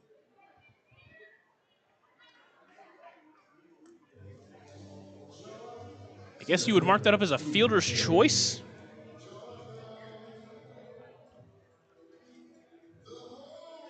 But now there are 2 outs, runners at first and second. for Stephen Paolini. First pitch, that one's lined to left. It's going to send Booker in, but he's going to be able to get under it in time for out number 3. So that'll do it for the Otters here in the third. Get a couple of hits, but do nothing with it. We'll head to the bottom of the third. Otters lead by 2 here on the Otters Digital Network and on 96.9 WYIR. Smile on Down Syndrome is planning a Rockin' Extra Smile Mile celebrating 24 years of walks to support individuals rocking that extra 21st chromosome on Saturday, October 4th at the Vanderburgh County 4-H Fairgrounds. This event will rock your socks off with a vendor mall, food trucks, face painting, special guest appearances, a Rockin' Extra talent show, and more. To learn more about how to rock at the walk or how to become an event sponsor or even to make a donation, visit smileondownsyndrome.org or text 812-449-6049 for more information. This sponsored event is open to the entire tri-state community.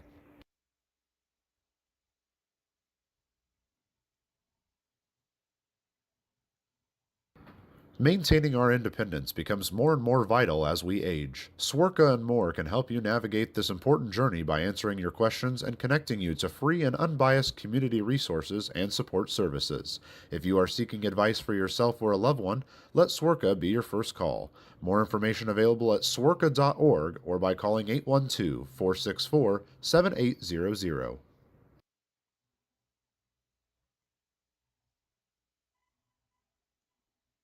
Join Smile on Down Syndrome for a Rockin' Extra experience at their 24th annual Smile Mile Walk on Saturday, October 4th from 9 to noon at the Vanderburgh County 4-H Fairgrounds. Register to walk or donate by visiting smileondownsyndrome.org and come ready to rock it out for an extra spectacular time. All ages and abilities welcome. We head to the bottom of the third. Otters lead 3-1 here at Trustmark Park. It'll be the top of the lineup for Mississippi, led by Braylon Skinner. Skinner singled his first time up. Again, he's been excellent against Evansville this season. And really, I mean, him, Kyle Booker, Correll Paz have all been excellent against Evansville this year. Was held hitless last night. First pitch, got him swinging. Didn't mean to it. A nasty curveball. So Candy out in front 0-1. A new RBI champion in the Frontier League is Anthony Calarco with a home run in the 4th inning in their game against Sussex County. Swung on and missed by Braylon Skinner, make it 0-2. Gave him RBIs 100 and 101 on the season, a Frontier League record of RBIs in a season, still half a month to go as well. It's home run 24 for him, so that one is lined foul. Count still 0-2 to Skinner. Just an incredible season for Calarco, who we've, of course, seen this season plenty of times.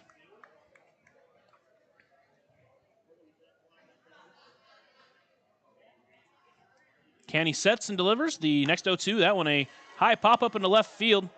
Taylor goes back now in a little bit and camps under it for out number 1.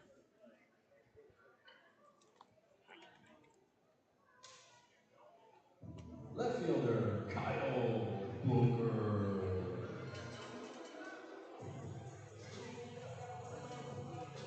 Clarko's 24 home runs is a Frontier League leading number. Of course, his RBIs are as well. Followed by Andrew Check of Washington with 21 and Kyle Crow of Quebec with 19. Now Kyle Booker, first pitch swinging. Soft looper into shallow left field. That one's going to drop, and it's going to drop in fair territory.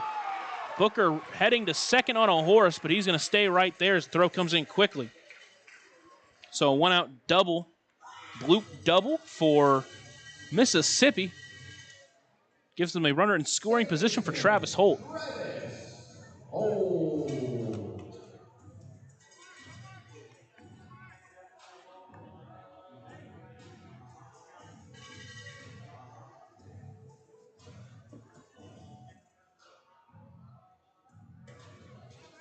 Holt hit a sac fly his first time up that scored the lone run for Mississippi in this game.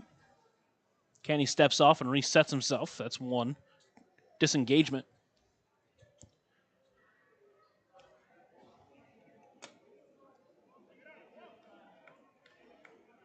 Holt only saw one pitch in his last at-bat. First pitch to him misses wide. So he'll see more than he saw in his first at-bat. Counts 1-0. Cash in the series 3 for 8, a double back in game 1, a couple of RBIs in game 1. Canny comes set on the mound, looks back at second, now delivers the 1-0 pitch. That one breaks a little bit low, make it 2-0.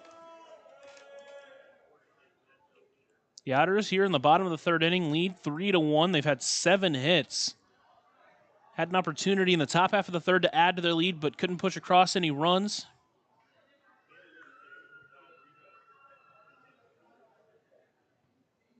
Here's the 2-0 pitch. That one misses outside, make it 3-0.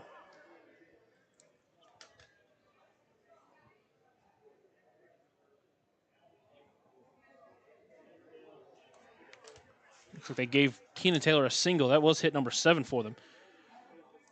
Obviously, it was a weird play. Either way. Next pitch. That one does find the zone outside edge. So it's 3-1 now.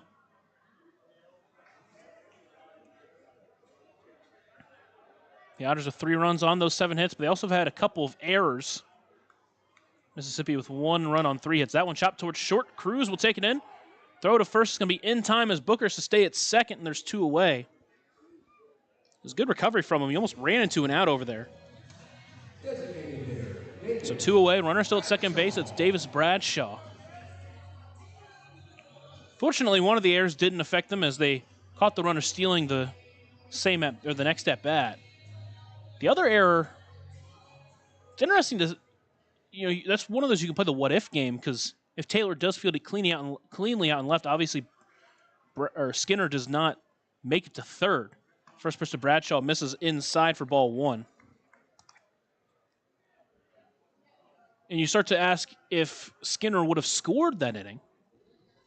With the Travis Holt fly ball, he might have made it to third, and the ground ball from Davis Bradshaw might have scored him, but again, it's kind of the what-if game.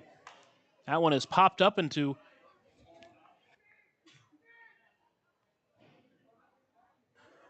foul territory. Gets out of play, and the count evens up at 1-1.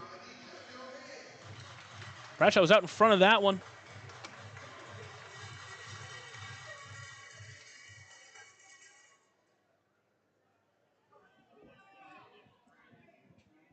Canny looking back at second, now delivers the 1-1 pitch. That one is lined foul towards the left side this time. Make it 1-2.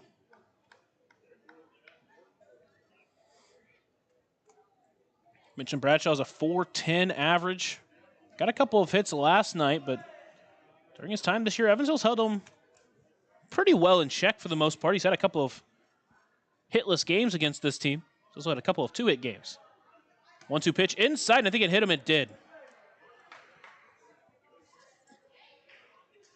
It will force Booker to go back to second as he was on his way to third, but it will put the tying run at first base for Correll Paz. Paz, his first time up, drew a walk. Again, he has been excellent against the Otters this season, and especially this week.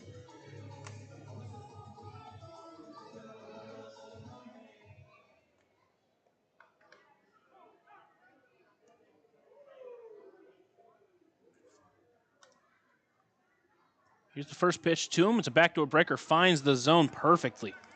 Jumps out in front 0-1.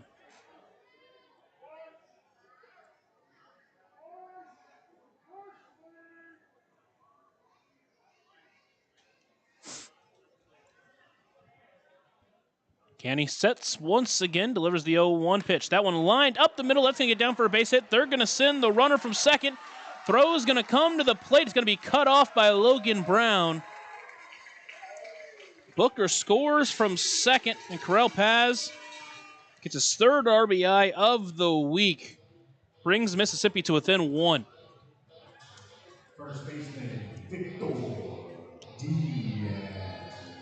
Now it's Victor Diaz. He'll step in for the second time tonight with 2 runners on and 2 away. First time up, he struck out swinging. The lone strikeout victim of Canny tonight.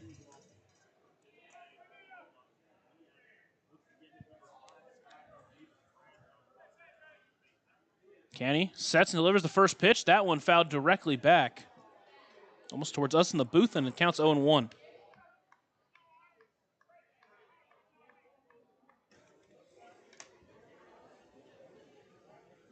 Similar to last night, this game early is seen a lot of hits, seen a lot of runs.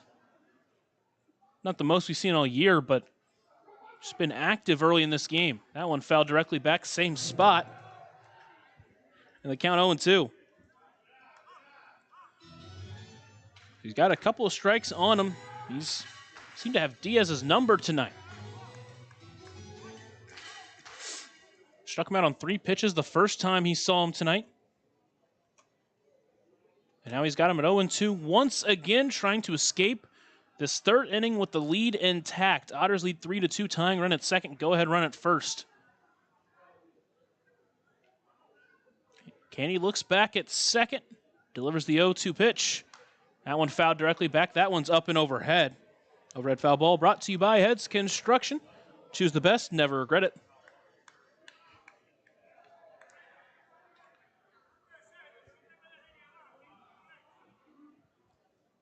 A game that started an hour and 19 minutes later than expected.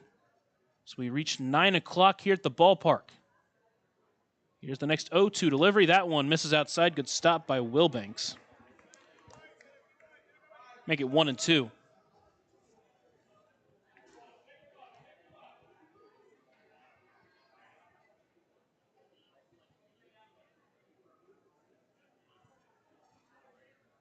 .53 pitches on the night for Canny. Here's pitch 54, and he gets Diaz swinging. Second German-American Bank strikeout tonight, second strikeout of Diaz. And for the second time this game, he strands 2 runners with a 1-run lead intact. We'll head to the 4th inning. The Otters lead 3-2 after a short break here on the Otters Digital Network and on 96.9 WIR. Right now in Vanderburgh County, over 800 children are in the child welfare system waiting for someone to be their voice, and you could be that voice by becoming a court-appointed special advocate, a CASA volunteer. Donating just a few hours a month of your time can change a child's life forever. Vanderburgh County CASA invites you to join them. Stand up, speak out, be for the child, be a CASA. For more information, visit vandcasa.com. That's VAND-CASA.com. Smile on Down Syndrome is celebrating 25 years of serving smiles to the Tri-States Down Syndrome community. Not only do we offer programming and support services, we sponsor annual events that give people with Down Syndrome opportunities to be stars of the show at our World Down Syndrome Day Ice Cream Social and Talent Show, Christmas dinner, and our Smile Mile, which is a day celebrating our Down syndrome community, their families that involve the entire tri-state community, and the highlight of the year when individuals with Down syndrome really shine like a star among smiling supporters. Learn more and find your way to get involved and show your support at smileondownsyndrome.org. Ballet Indiana is made up of local ballet professionals, dedicated parents, and community members in order to provide unique and life-enriching experiences for hundreds of young dancers, while carrying out their mission to inspire a lifelong appreciation for dance for both our dancers and the Evansville community. More information on Ballet Indiana and information about their upcoming performances is available at balletindiana.org. We head to the 4th inning here at Trustmark Park. Otters lead 3-2, and they'll try to add to that 1-run lead after Mississippi put up 1 run in the 3rd. It'll be the 7-8-9 batters to lead off the 4th inning. Benson led off the 2nd inning with a well-hit ball to center field his first time up. And he'll try to work Brian Williams here to get Evansville started quickly. Again, they've done a good job at making him work on the mound, making him, or force his pitch count up. Williams hasn't surrendered a walk yet, but he's had a lot of long at-bats. That included to this guy, Benson, at the plate, who drew a full count his first time up. First pitch to him, checked his swing on a pitch that missed outside. So make it 1-0.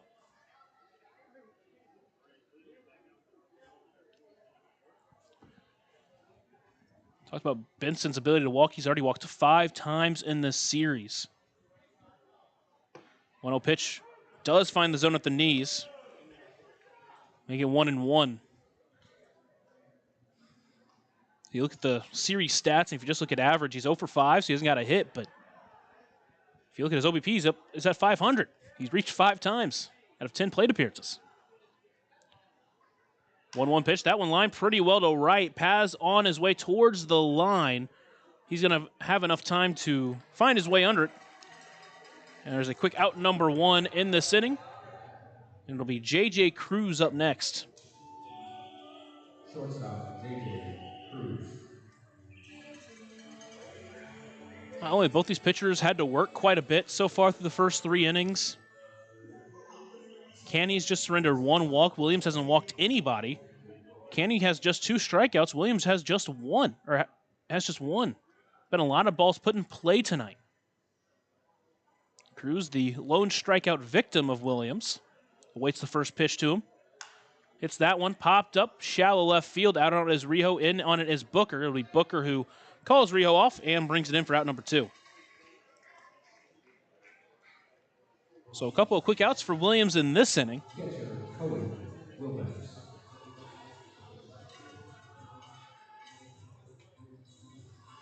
And that'll be Cohen Wilbanks.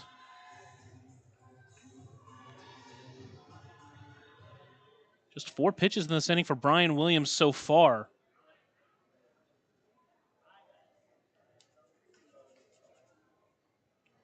First pitch to Wilbanks misses high for ball 1.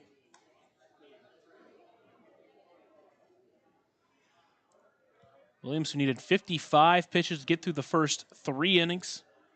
Again, Evansville's made him work, but this inning's been a lot quicker for him. 1-0 pitch to Wilbanks. Does find the zone at the letters, make it 1-1.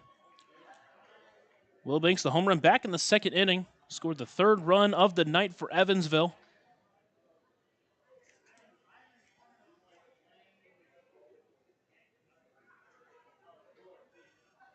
Second time tonight, he comes up to the plate with 2 outs and nobody on. 1-1 pitch, a backdoor breaker, finds the zone.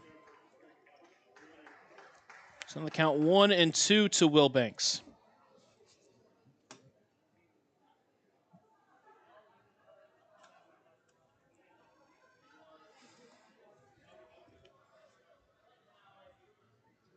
Williams comes set.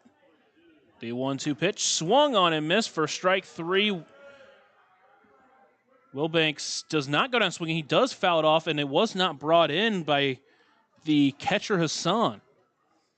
He just made contact with it just to stay alive.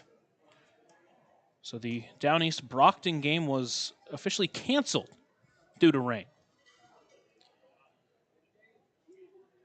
Here's the next 1-2 delivery to the Otters catcher. That one gets him swinging. Went after a pitch above the zone. And Williams works a 1-2-3 4th. The Otters will head to the bottom of the 4th, still lead by 1 here on the Otters Digital Network and on 96.9 WYIR. Smile on Down Syndrome has been providing a bright hope for tomorrow to the tri-state region for 25 years, providing smiles, support, and programs for individuals with Down syndrome while raising community awareness to create a brighter world that accepts and understands people with Down syndrome. Learn more now at smileondownsyndrome.org.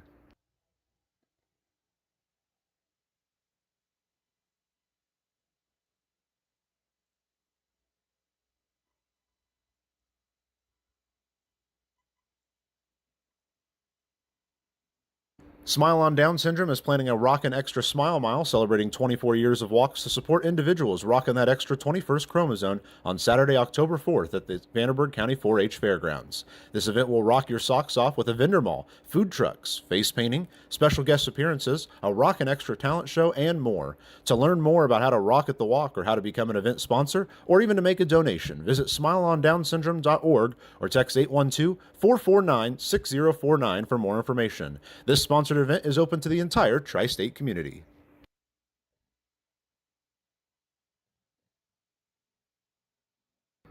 Maintaining our independence becomes more and more vital as we age. Swerka and more can help you navigate this important journey by answering your questions and connecting you to free and unbiased community resources and support services. If you are seeking advice for yourself or a loved one, let Swerka be your first call.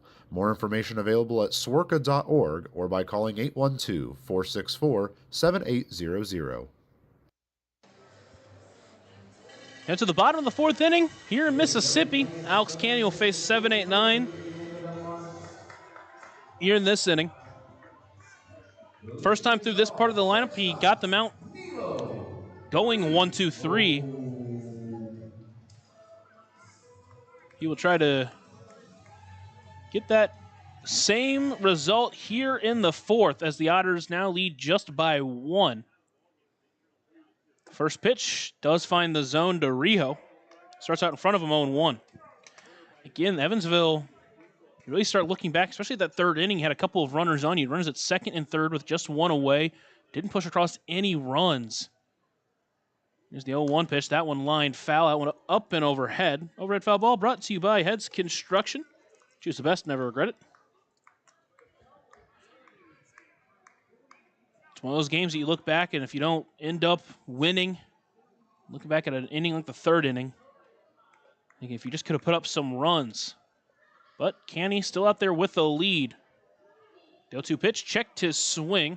Did not ghost the first base umpire. Make it 1-2.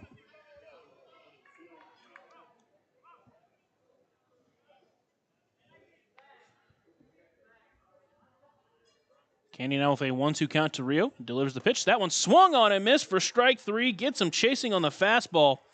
Back-to-back German-American Bank strikeouts going back to the last inning for Canny. And there's 1 away.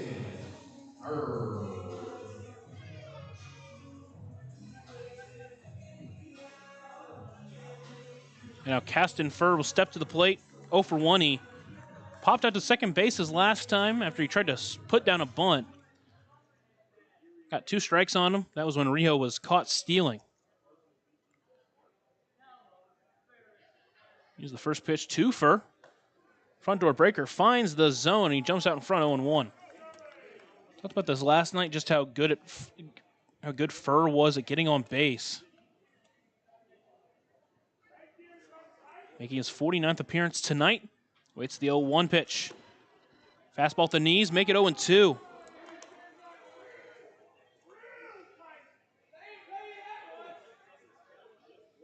The 24-year-old out of Ruston, Louisiana, batting .284, a .431 OBP.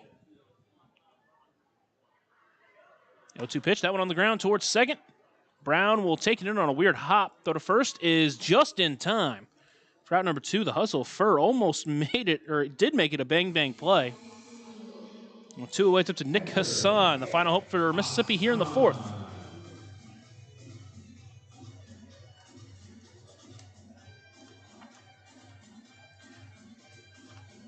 Hassan is batted in the 9-hole.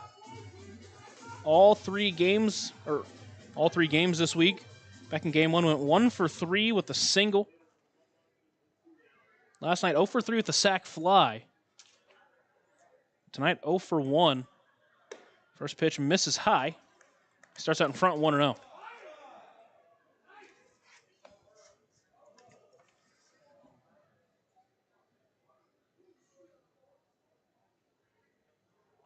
Here's the 1-0 delivery to Hassan. Swings that one high, pop-up, shallow left field. Out on it is Brown. In on it is Benson. Benson will call Brown off, and he will bring it in for out number 3.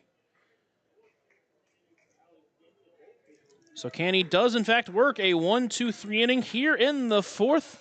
The Otters still lead by 1 as we head to the Buffalo Wild Wings' 5th inning. Our short break here on the Otters Digital Network and on 96.9 WYIR. Join Smile on Down Syndrome for a rockin' extra experience at their 24th annual Smile Mile Walk on Saturday, October 4th from 9 to noon at the Vanderburgh County 4-H Fairgrounds. Register to walk or donate by visiting smileondownsyndrome.org and come ready to rock it out for an extra spectacular time. All ages and abilities welcome. Right now in Vanderburgh County, over 800 children are in the child welfare system waiting for someone to be their voice, and you can be that voice by becoming a court-appointed special advocate, a CASA volunteer. Donating just a few hours a month of your time can change a child's life forever. Vanderburgh County CASA invites you to join them. Stand up, speak out, be for the child, be a CASA. For more information, visit vandcasa.com. That's VAND CASA.com. Smile on Down Syndrome is celebrating 25 years of serving smiles to the Tri-States Down Syndrome community. Not only do we offer programming and support services, we sponsor annual events that give people with Down syndrome opportunities to be stars of the show at our World Down Syndrome Day Ice Cream Social and Talent Show, Christmas dinner, and our Smile Mile, which is a day celebrating our Down syndrome community, their families that involve the entire tri-state community, and the highlight of the year when individuals with Down syndrome really shine like a star among smiling supporters. Learn more and find your way to get involved and show your support at smileondownsyndrome.org. We head to the Buffalo Wild Wings 5th inning. Remember, guys, bottom saps are now here. Visit either Evansville location, 5405 Pearl Drive and 715 North Green River Road for details. The Otters, after making Williams work a lot of long innings through the first 3 innings, went 1-2-3 in the 4th, didn't have a ton of long at-bats. And now we'll be back to the top of the lineup here in the 5th. Pierce will step up for his 3rd time tonight. The Edward Jones leadoff batter of the game is 1 for 2. 3 hits in the series for him. And even though it wasn't a hit last night, he had the big quasi-double that scored 2 runs in the 6th. Ended up being a tying run. Graham Brown would follow that with a single to score the go-ahead run.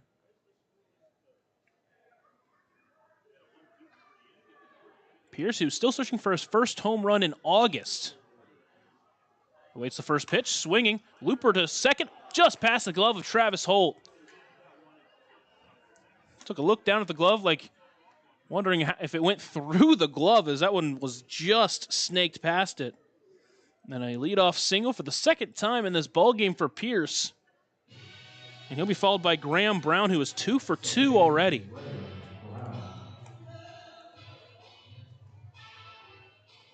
Brown has stayed hot here in the month of August.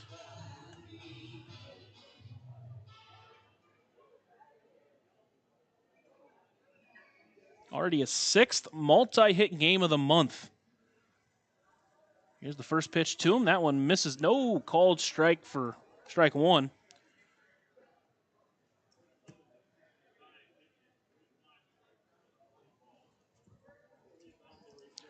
So Brown starting behind 0-1 here as he awaits the next pitch.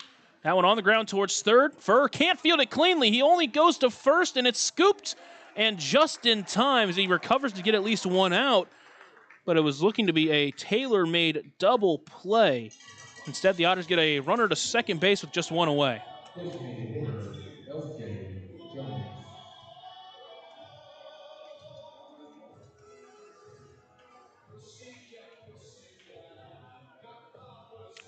So after that, there's 1 away. Runner at first base for L.J. Jones. He reached on a fielder's choice his first time, and he singled his last time up. Williams looking back at second as Pierce is taking a big lead, steps off and resets.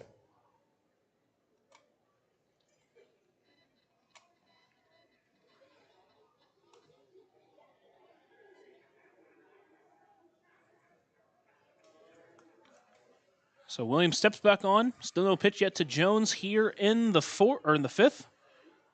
Pierce leads off second base. The first pitch, that one lined to right. Paz able to find his way to it, and there's 2 away.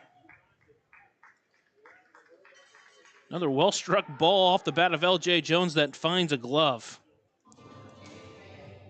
First baseman, Logan Brown. And now Logan Brown will step up with 2 outs. Final hope for Evansville trying to add to this lead. Otters do lead 3-2. He would love to add some insurance here in the 5th. Brown tonight, 1 for 1. He reached on a bunt single. And then laid down a sac bunt his last time up.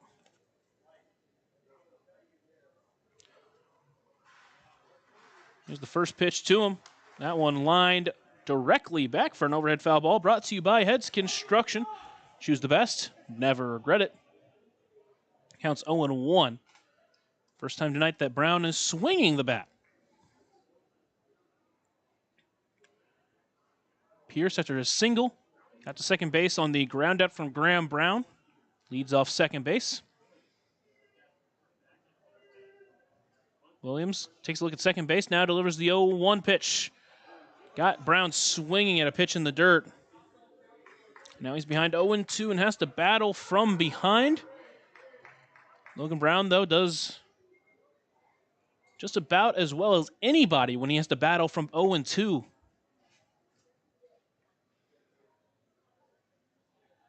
Keenan Taylor awaiting on deck. The Otters with a small lead. Here's the 0-2 pitch to the Otters' first baseman tonight. That one line in right center. That's going to get down for a base hit. They're going to wave Pierce home.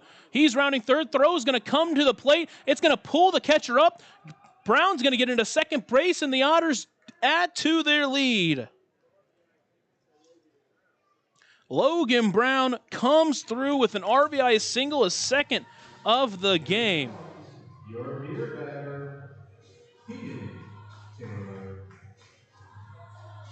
And the Otters now lead 4-2 as they keep adding some insurance. Remember, you can run your butts up to the concession stand and he strikes out. And now Keenan Taylor will step up. And now the crowd starts their beer chant up again. First pitch misses low and wide for ball one.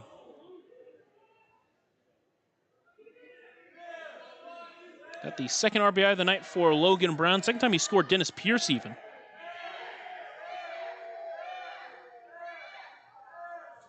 And Williams steps off and resets himself. Brown was a single, but he advanced to second base on the throw to the plate. One of those smart base running decisions. That one's lined to left. That one's hooking. It's going to fall just foul. Counts 1-1. Taylor just missed at least a double that would have scored another run for Evansville. Taylor taking his time, making his way back to the plate now with a 1-1 count.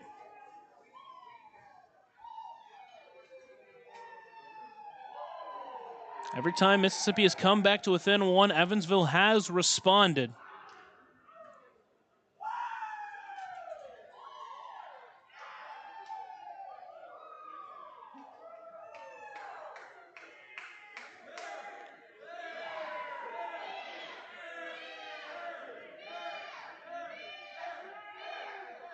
Here's the 1-1 delivery to Taylor.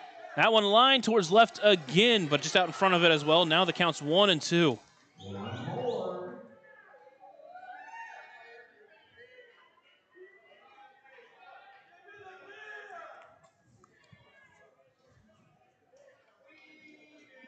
A crowd, again, it's the loudest they've been all night.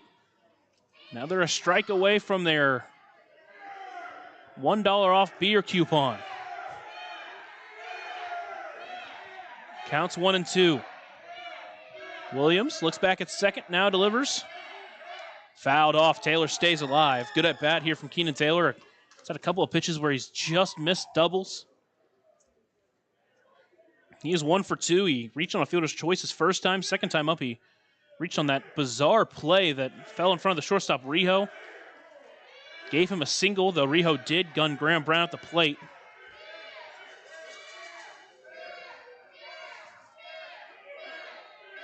Williams set once again.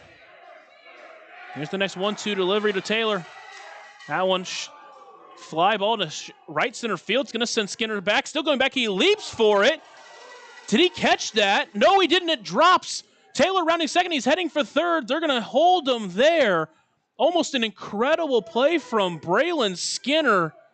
But now he's down as he ran into his right fielder, Correll Paz.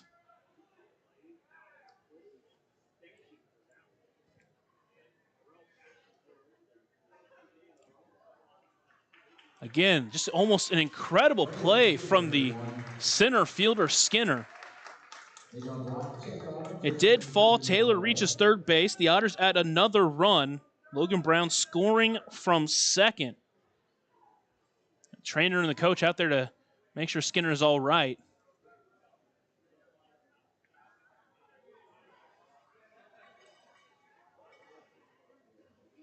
So they're going to have a conversation with them, but Keenan Taylor, a big hit there. A ball that's kind of kept tailing to right, tailing away from Skinner and towards Paz out there. He made a diving attempt and fell at the legs of Paz. It was tough to tell if he caught it or not so far back. First base umpire ruled it down. You can see Paz trying to look for the ball once he realized that Skinner didn't catch it.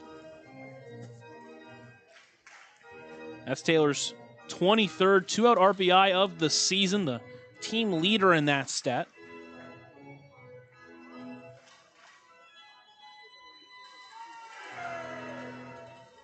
Trainer and the coach still out there talking, making sure Skinner is all right. And it looks like he will stay out there, and obviously a good thing to see. Let's hear it for Braylon Skinner. As the trainer and coach jog off the field, it'll set up Stephen Paolini, a chance to add another run for Evansville. They've already scored 2 in the inning. Logan Brown singled to score Dennis Pierce after he reached on a single. And then Keenan Taylor tripled out into right to score the second run of the inning.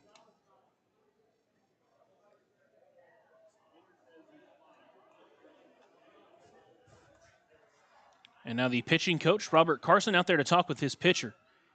Obviously a big spot for him. He's given up 5 runs.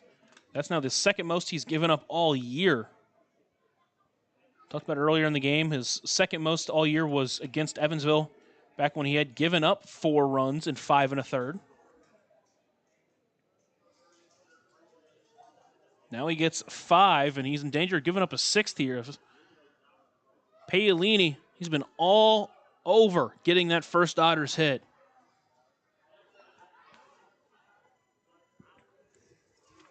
Take a look at last night's game for him. Reached on a hit by a pitch, so he has reached, but a line out to first base that might have been the hardest hit ball all night. Had another one in the 9th inning that sent the center fielder Booker all the way to the wall. Somehow made that running catch. Tonight, his last time up, a hard hit line out to left. Now he steps up. Keenan Taylor at third base. Here's the first pitch to him, swinging. That one's hit well to center. It's going to send Skinner back. Still going back to the track, to the wall, and he gets out of the inning. That one was 5 feet away from getting out of the park. So Paolini still has to wait for that first Otters hit. Comes just short once again. But the Otters score 2.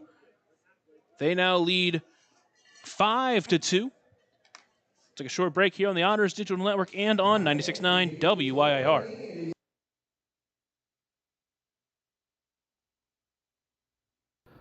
Ballet Indiana is made up of local ballet professionals, dedicated parents, and community members in order to provide unique and life-enriching experiences for hundreds of young dancers, while carrying out their mission to inspire a lifelong appreciation for dance for both our dancers and the Evansville community.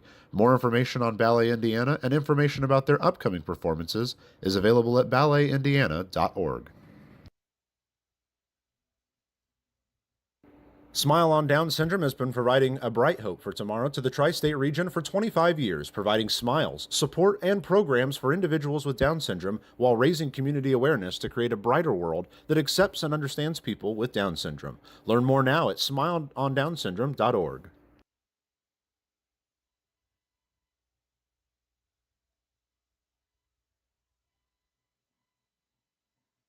Smile on Down Syndrome is planning a Rockin' Extra Smile Mile celebrating 24 years of walks to support individuals rocking that extra 21st chromosome on Saturday, October 4th at the Vanderburgh County 4-H Fairgrounds. This event will rock your socks off with a vendor mall, food trucks, face painting, special guest appearances, a Rockin' Extra talent show, and more. To learn more about how to rock at the walk or how to become an event sponsor or even to make a donation, visit smileondownsyndrome.org or text 812-449-6049 for more information. This sponsored event is open to the entire tri-state community. Braylon Skinner steps up for his third time tonight after making a great running catch to end the top of the fifth. Steps in the bottom of the fifth, 1 for 2. He singled his first time up, eventually came around to score on the Travis Holst sac fly. He led off the third inning with a fly out to left. First pitch to him, backdoor breaker. Canny starts out in front 0-1. Really feels like Canny's starting to really find his spots here midway through this game. He's now got a 3-run lead to work with. The 0-1 pitch, that one's fouled back. So now the count 0-2 to Braylon Skinner.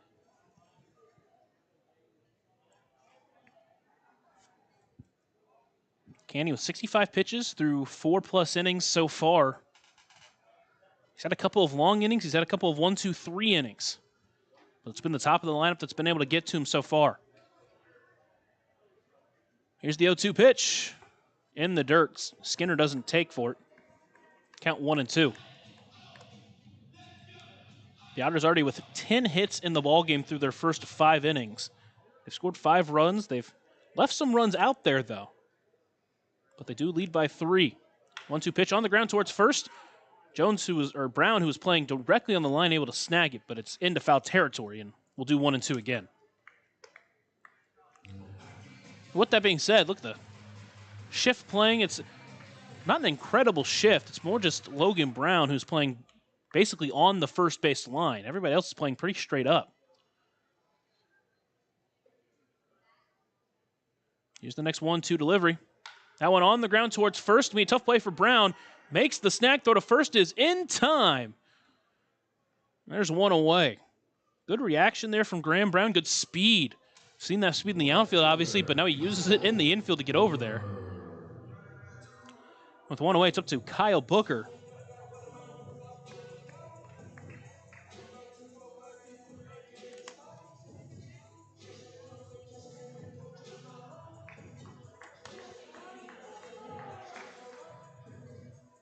Booker tonight, 2 for 2, a single and a double.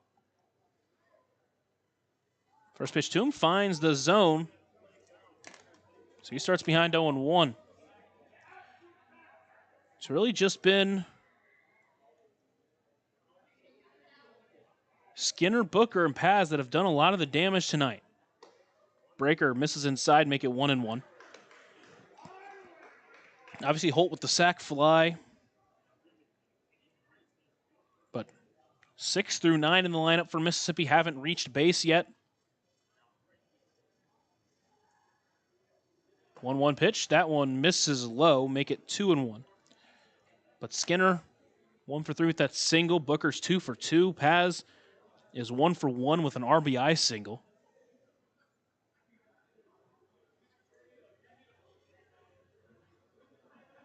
Now behind 2-1, here's a pitch from Canny. That one lifted into right center field. That one's bound for the gap.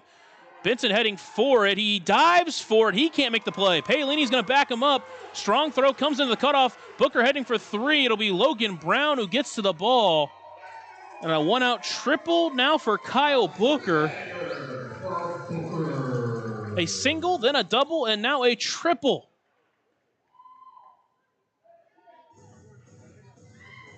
Saw Keenan Taylor last inning get a triple on a play that was similar to that, but instead of the center fielder making a diving play, it was the right fielder Benson who was just inches away from making that catch. But instead now Kenny has to work around that one-out triple. Travis Holt will step in. He already has a sac fly tonight. 0 for 1. First pitch misses high. Make it 1-0. Again, it's just been this top of the lineup specifically. It's been Booker. Braylon Skinner obviously started off the game with a single, but since then it's been Booker who started off these innings, putting pressure on Canny. 1-0 pitch, front door breaker, finds the zone. Beauty of a pitch. Make it 1-1. Just 5 strikeouts between the two pitchers, just 1 walk between the two pitchers. Mentioned it's been a ton of pitches put in play tonight. Here's the 1-1 pitch. Swung through that one, did Holt. Make it 1-2. Time called by Holt at the plate. Holt with a .284 batting average. Got his 48th RBI of the night with the sac fly earlier. Now waits the 1-2 pitch. That one lined foul. That one's up and overhead. Overhead foul ball brought to you by Heads Construction. Choose the best. Never regret it. Holt, his 78th game of the season for Mississippi, the former Butler Bulldog. Awaiting the next 1-2 pitch. That one on the ground towards short. It will score a run. Cruz will take it in. Throw to first is in time. There is 2 away. Mississippi does get a run back, but Evansville was willing to trade that run for an out.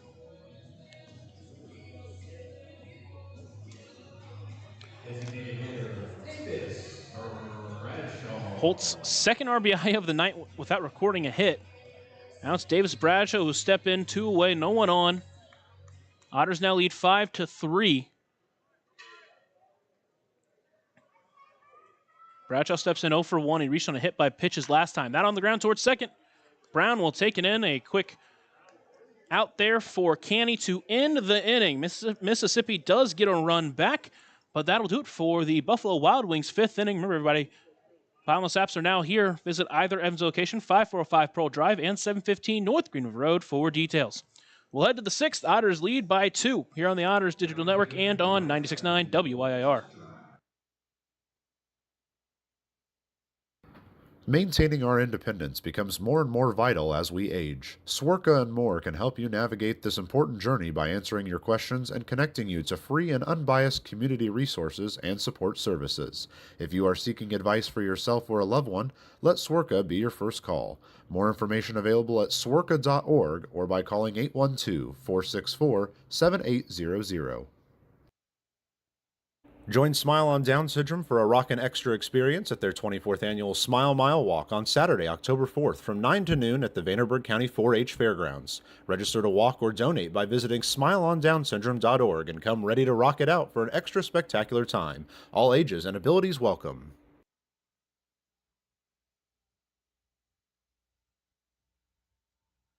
Right now in Vanderburgh County, over 800 children are in the child welfare system waiting for someone to be their voice, and you could be that voice by becoming a court-appointed special advocate, a CASA volunteer.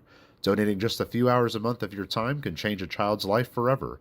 Vanderburgh County CASA invites you to join them. Stand up, speak out, be for the child, be a CASA. For more information, visit vandcasa.com. That's VAND-CASA.com.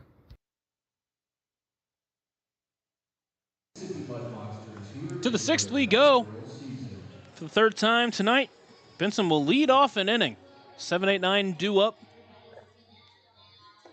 It's really been an interesting game for Evansville. 6 batters came to the plate in the first. Led off with Benson and the 7-hole hitter. Then 4 batters came to the plate in the second after the Cohen Wilbanks home run. Then 5 batters come to the plate in the third. Benson leads off. Go 1, 2, 3, and then 6 batters come to the plate in the 5th. Benson leads off here in the 6th. He's flown out both times, hit the ball pretty well tonight, but just kind of gotten under it both times. He will face Brian Williams once again, who's out there for a 6th inning. He's done well against this part of the lineup. First pitch to Benson misses high for ball 1. That being said, it is the 3rd time through for this part of the lineup. Of course, the lone damage coming from this bottom third is from Cohen Wilbanks, who has a home run off of him. Here's the 1-0 pitch. That one hit pretty well into left. It's going to send Booker back. Booker and Skinner going to converge. Booker does bring it in. A few feet in front of the warning track for out number 1. Benson is now flown out to left, center, and right tonight. J.J. Cruz. So with one away, it'll be J.J. Cruz. A big 3-for-4 night for him last night. Without a hit tonight. Strikeout and a flyout.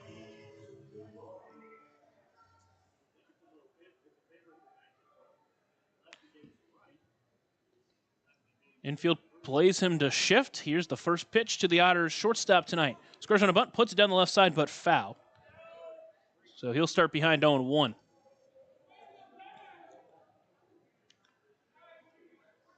Third baseman Furr is playing pretty far back. There's space for a bunt single potential, but Cruz not a guy who's laid down a ton of bunts this season. Here's the 0-1 pitch. That one misses high. Make it 1-1. Cruz didn't square around on that play. Second time this year Evansville has gotten to Brian Williams. Had pretty good luck against him. Here's the 1-1 pitch to J.J. Cruz. Hit on a line towards the Otters dugout. Thankfully it was on the ground, so it didn't end up in the dugout, but make it 1-2. Top of the 6th inning, Otters still lead by 2. Scored 2 runs in the first, and run in the second. 2 runs last inning in the 5th. Here's the 1-2 pitch. That one lined towards left, but fouls. Cruz stays alive. Mississippi scored 1 in the first, 1 in the third, 1 in the 5th. So if patterns stay the same, the Otters will add 1 in the 6th here. And Mississippi won't score in the 6th. Then Mississippi will score in the 7th. They won't score in the 8th. And Mississippi will score in the 9th.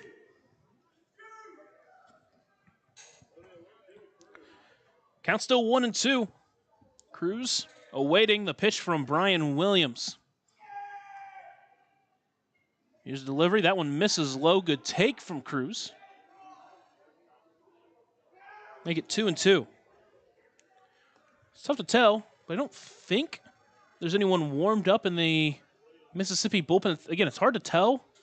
There are people standing, at least getting loose at the very least.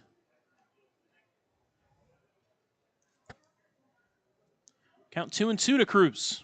Here's the pitch. That one on the line towards first, but that one's foul. Well hit off the bat of J.J. Cruz, but couldn't keep it fair.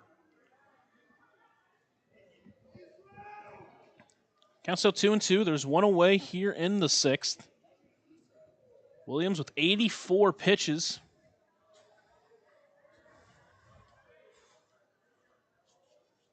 As far as pitch count goes, don't think he's probably anywhere near his max. So the only thing really questioning is how well the top of this lineup has really fared against him with it looming. Here's the 2-2 pitch. That one inside. It almost hit him. Didn't quite. Count runs full.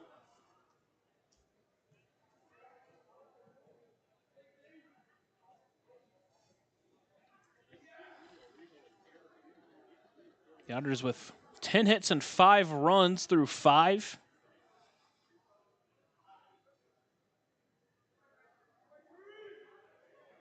Six through 8, however, still without a hit in this game. Still without reaching so far.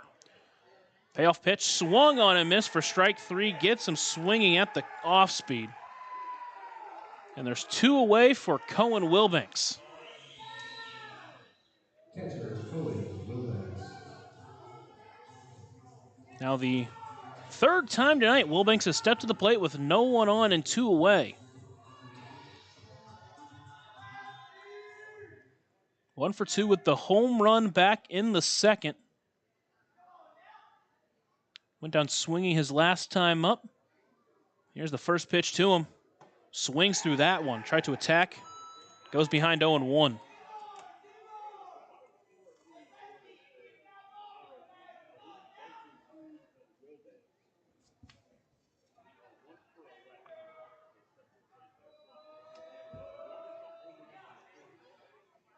Now here's the 0-1 pitch to the Otters catcher. Swings through that one. Couple of big swings from Wilbanks there. Now he's behind 0-2. He's going to have to fight from behind.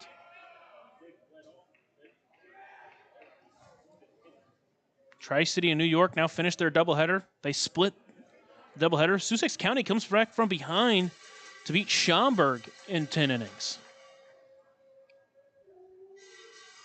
0-2 pitch misses up and in.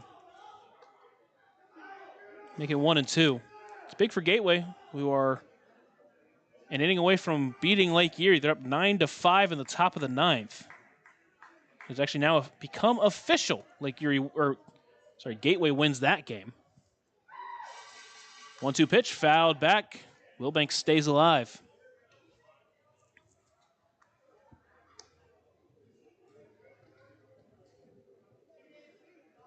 Again, Wilbanks at the plate has been excellent at battling on the season. Just 15 strikeouts to 11 walks during his 16 games. Entering the game with a 458 OBP, a 340 batting average. Here's the next 1-2 pitch. Takes that one way high. Gets past the catcher, Hassan. Evens it up at 2-2.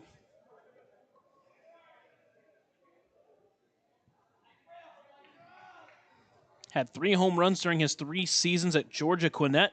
Now has 1 with the Otters. Trying to keep the 6th inning alive and extend it to Dennis Pierce.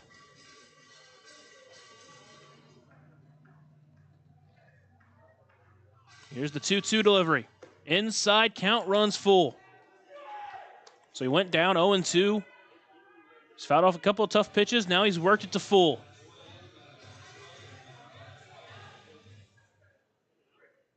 Otters still lead 5-3. You would love to see them add on here if they can. Here's the payoff pitch. Misses high, ball 4. First Deerhead Sidewalk Cafe and Bar for the Otters tonight. And it's a 2-out base runner for Dennis Pierce.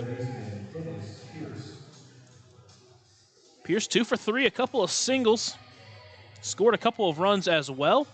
And that is going to do it for Brian Williams. They're not going to risk anything. They're going to bring in a new pitcher to face Pierce. I'll take a short break and have more on the new pitcher here on the Otters Digital Network and on 96.9 WIIR.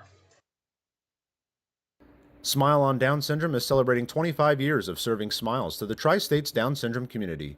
Not only do we offer programming and support services, we sponsor annual events that give people with Down Syndrome opportunities to be stars of the show at our World Down Syndrome Day Ice Cream Social and Talent Show, Christmas dinner, and our Smile Mile, which is a day celebrating our Down syndrome community, their families that involve the entire tri-state community, and the highlight of the year when individuals with Down syndrome really shine like a star among smiling supporters. Learn more and find your way to get involved and show your support at smileondownsyndrome.org.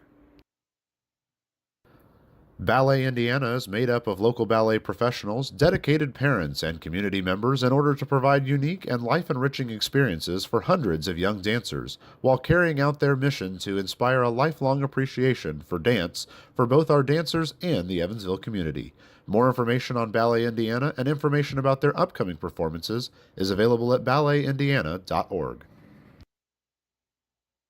Smile on Down Syndrome has been providing a bright hope for tomorrow to the tri-state region for 25 years, providing smiles, support, and programs for individuals with Down syndrome while raising community awareness to create a brighter world that accepts and understands people with Down syndrome. Learn more now at smileondownsyndrome.org. Smile on Down Syndrome is planning a Rockin' Extra Smile Mile celebrating 24 years of walks to support individuals rocking that extra 21st chromosome on Saturday, October 4th at the Vanderburgh County 4-H Fairgrounds. This event will rock your socks off with a vendor mall, food trucks, face painting, special guest appearances, a Rockin' Extra talent show, and more. To learn more about how to rock at the walk or how to become an event sponsor or even to make a donation, visit smileondownsyndrome.org or text 812-449-6049 for more information. This sponsored event is open to the entire tri-state community.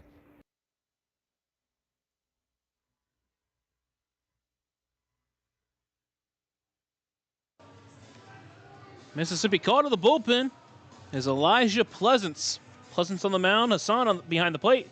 That pitcher and catcher battery is sponsored by the Answer Auto Repair East. Find your battery needs at the Answer Auto Repair East, located at 2319 North Green River Road, or call 812-475-9000.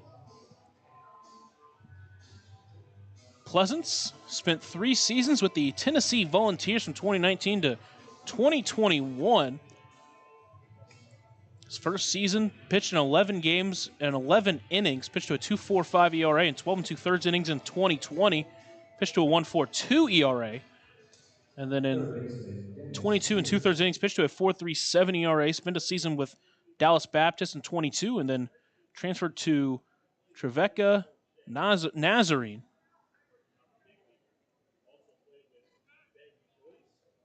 With the Great Midwest Athletic Conference to play his senior season. Signed by the Giants in 24, spent some time within their minor league organization. First pitch to Pierce, misses low for ball 1. During that 24 season, he played for the Oakland Ballers, and during that time he pitched in 5 games, made 2 starts, in 16 2/3 innings, had 23 strikeouts, just 4 walks. The 1-0 pitch misses high, make it 2-0. Didn't find his the same success in affiliate ball, unfortunately. Spent time between high A and low A with the Giants organization in 25 and is now here with Mississippi. 2-0 misses low, make it 3-0. A really high walk rate this season between the two teams. He had an 18.3 walk per 9 rate, just a 7.7 strikeout per 9 rate. Here's a 3-0 pitch. That one misses outside, ball 4. It's a Deerhead side walk cafe and bar. And now there are runners at first and second for Graham Brown.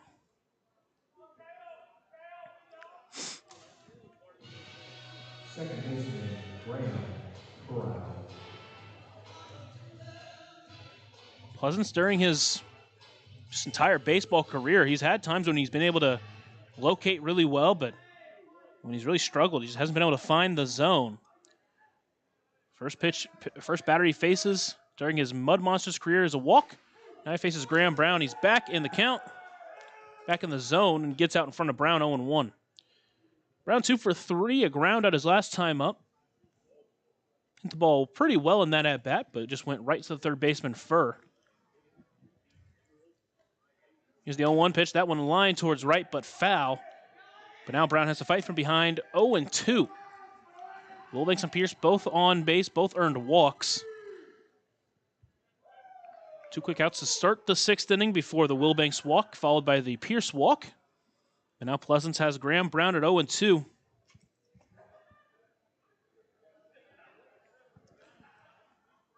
Sets and delivers. Breaker misses high. Good take from Brown there, make it 1-2. Pleasance was a former draft pick, 36th round out of high school in the 2018 draft before attending Tennessee for 3 seasons. 1-2 pitch, another breaker. That one doesn't break enough either. A couple of pitches around the noggin of Graham Brown. Make it 2-2.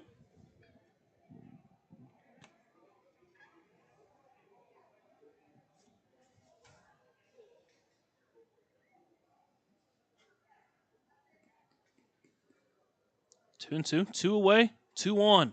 That one lined pretty well to left center. That one's bound for the gap. It's going to get down and split the gap. 1 run will score easily. Skinner will pick it up. It'll be brought in time to hold Pierce at third. But a Deerhead double, Decker double. And Graham Brown comes through again. It's now 6-3 Evansville. That's what you want from your big hitters. Had 2 strikes on him, worked a couple of balls, and then found his pitch.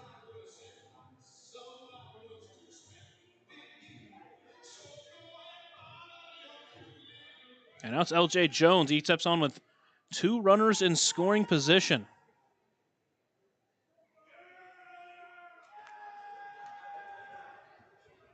Hit the ball well his last time up. First pitch to him. That one misses for ball one.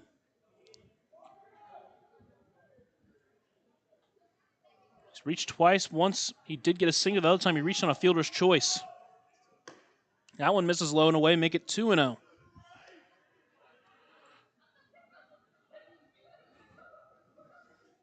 The Otters did, in fact, add one. It was a great two-out rally. Started with the Wilbanks walk. Then they went away from Brian Williams, brought in Pleasance for the first time, and gave up a walk and now a double. 2-0 pitch, foul back. Jones tried to go up for it. Make it 2-1.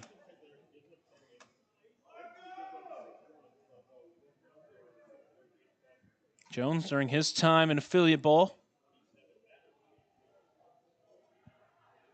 made it as high as Double-A Springfield with the Cardinals organization. During his 2024 season in the rookie ball, or in rookie ball with the Padres organization, at a .418 batting average in 27 games. Breaker inside almost got him. Didn't, but counts at 3-1.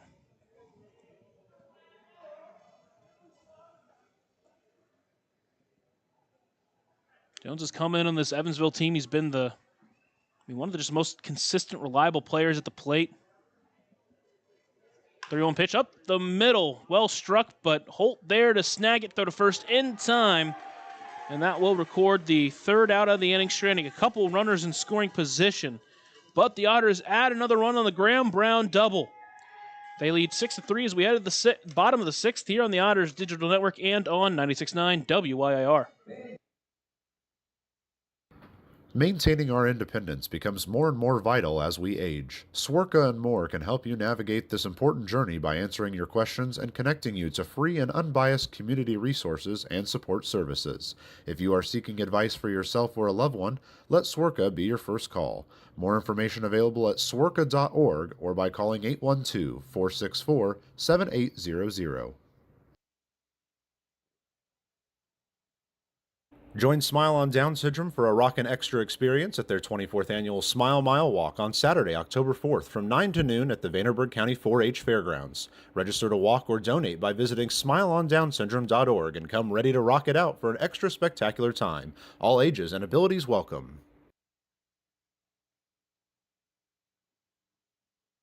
Right now in Vanderburgh County, over 800 children are in the child welfare system waiting for someone to be their voice, and you could be that voice by becoming a court-appointed special advocate, a CASA volunteer. Donating just a few hours a month of your time can change a child's life forever. Vanderburgh County CASA invites you to join them. Stand up, speak out, be for the child, be a CASA. For more information, visit vandcasa.com. That's VAND-CASA.com.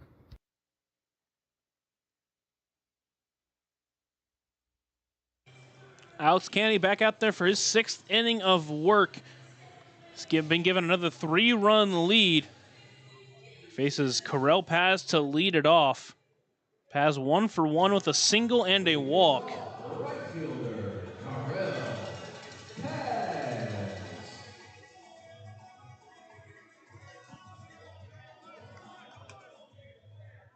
He'll try to find a way to get him out for the first time tonight, but the next 4 batters he's recorded outs in all of their at-bats. First pitch to Paz finds the zone at the knees. He jumps out in front 0-1. 6 through 9 have not recorded a hit or have even reached base, except for Rijo reached on an error. The 0-1 checked his swing. He did go, says the third base umpire. Eventually they did check. Count 0-2. Didn't mean to go, but he did go around. And that time called by Paz. Thirsty Thursday here at the ballpark. Evansville joined in with their Beersies.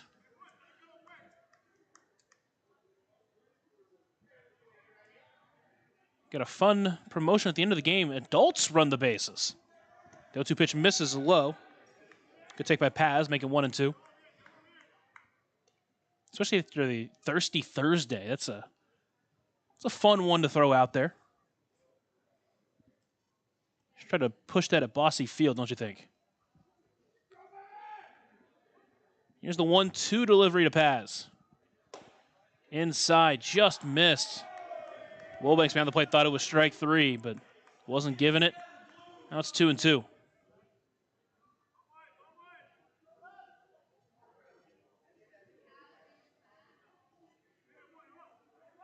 Canny looks in, agrees, and comes set. Delivers the 2-2 pitch to Paz. Swung on and missed for strike three. Drops the back foot breaker. Fourth German-American Bank strikeout for Canny, and there's one away.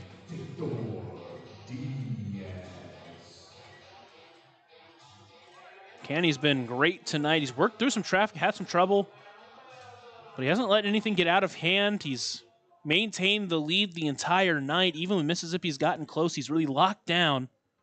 Now he faces Diaz. First pitch to him, swinging at a fastball up and out of the zone. He's out in front 0-1. Here's the 0-1 pitch. That one inside. Diaz went swinging as it hit him. Now it's 0-2. And Diaz tonight just has not seen Canny well. 2 strikeouts already. And that pitch just tailed into him and went swinging after it. And now he's behind 0-2. Here's the pitch from Canny. Tried to go fastball to get him a chase, but he missed outside, make it 1-2. Again, you wonder how long the leash is on Canny. There's no one warming up in the Otters bullpen. This part of the lineup he's been excellent against, but you start thinking about the top of the lineup. You got 4 lefties in the first 5 batters. He's done well against Skinner, but Booker's 3 for 3 against him. Here's the 1-2 pitch. Breaker popped it up into foul territory. Wilbank's going to try to find it, and he's going to be able to get under it, and he brings it in for out number 2. Isn't a strikeout, but it's an out nonetheless. With 2 away, it's up to Nilo Rijo.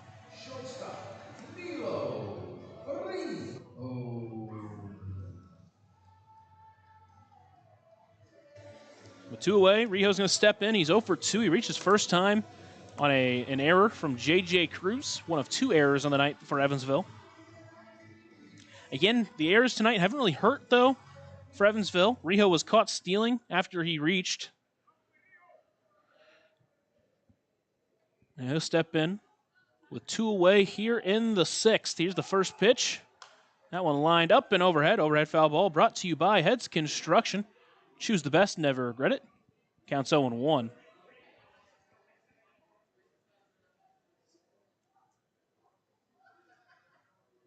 So with the count 0-1, Rijo adjusts his gloves and steps back in.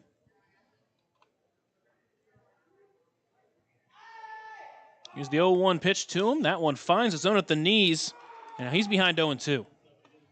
Canny not messing around here in the 6th. He's going right after these batters. Rijo entering with a .219 batting average, does have a .385 OBP. 0-2 pitch, misses high, making 1-2. 24 walks to 27 strikeouts in his 36 games this year.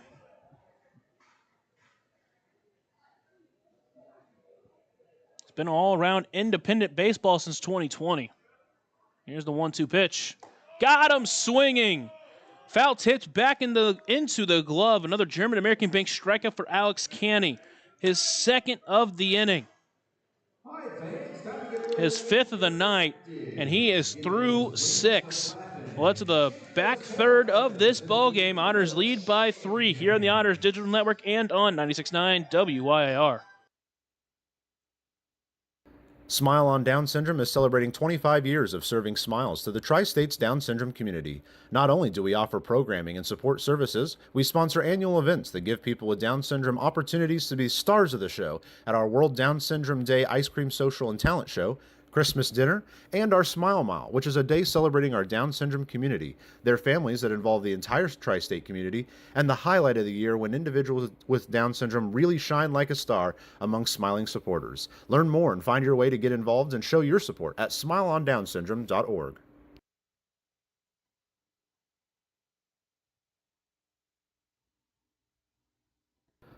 Ballet Indiana is made up of local ballet professionals, dedicated parents, and community members in order to provide unique and life-enriching experiences for hundreds of young dancers, while carrying out their mission to inspire a lifelong appreciation for dance for both our dancers and the Evansville community.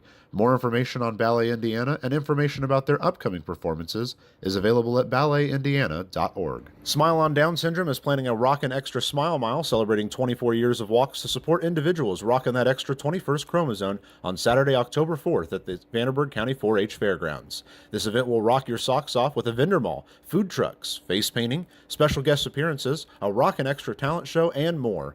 To learn more about how to rock at the walk or how to become an event sponsor or even to make a donation, visit smileondownsyndrome.org or text 812-449-6049 for more information. This sponsored event is open to the entire tri-state community.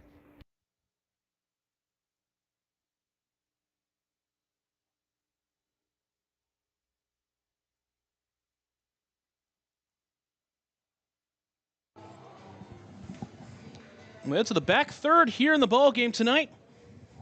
Logan Brown will step in to start this inning. First pitch to him inside, almost got him. Does miss him, so he'll start in front 1-0.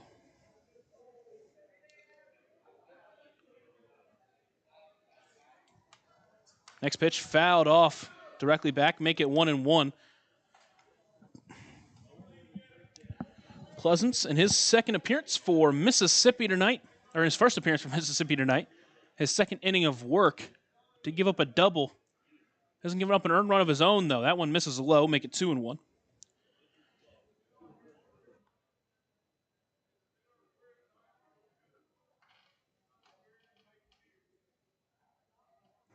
Came in with 2 away and a runner at first, walked the first batter he see, and then gave up a double. That one hit pretty well to center.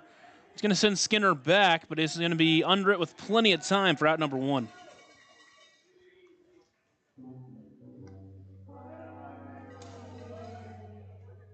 So with 1 away, it'll be Keenan Taylor.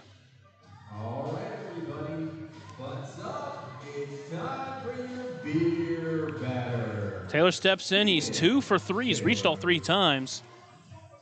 Reached on a fielder's choice his first time. He singled on that bizarre play that landed right in front of Rijo his second time up and then tripled his last time. First pitch swinging, fouled off behind 0-1. Tripled in Graham Brown, or should I say Logan Brown. So he's behind 0-1. Here's the windup from Pleasance. That one drops below the knees, make it 1-1. Made him the beer batter tonight. Strike out and they get $1 off on their beers.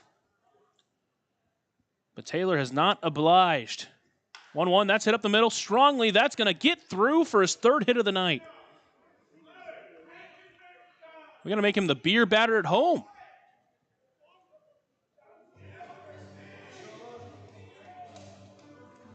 Center fielder, Steven. 3 for 4, and now he will be followed by Steve Paolini. Paolini is 0 for 3, but man, he's hit the ball hard in both games he's played. He just has not been lucky so far. Here's the first pitch to him. Takes that one at the knees for strike 1. Last night had a couple of hits that, or a couple of balls off the bat that were hit extremely hard, just didn't find holes. Tonight had one hit to dead center that was about 5 feet away from getting out of the park as a pickoff attempt not nearly in time for Keenan Taylor.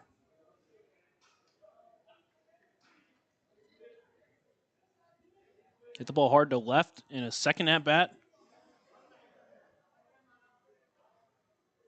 But his at-bats so far have been very promising. 1-0 pitch checked his swing. Did he go? He did not, says the third base umpire is currently behind the pitcher. Make it 2-0 now. Again, one of those spots is really tough to tell. It was close on whether he went or not.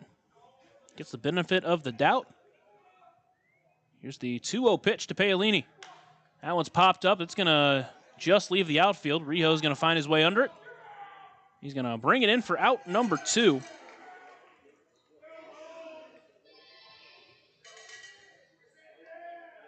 Right fielder, J.T. Benson. So with 2 away, it's up to J.T. Benson. Benson tonight 0 for 3, 3 flyouts.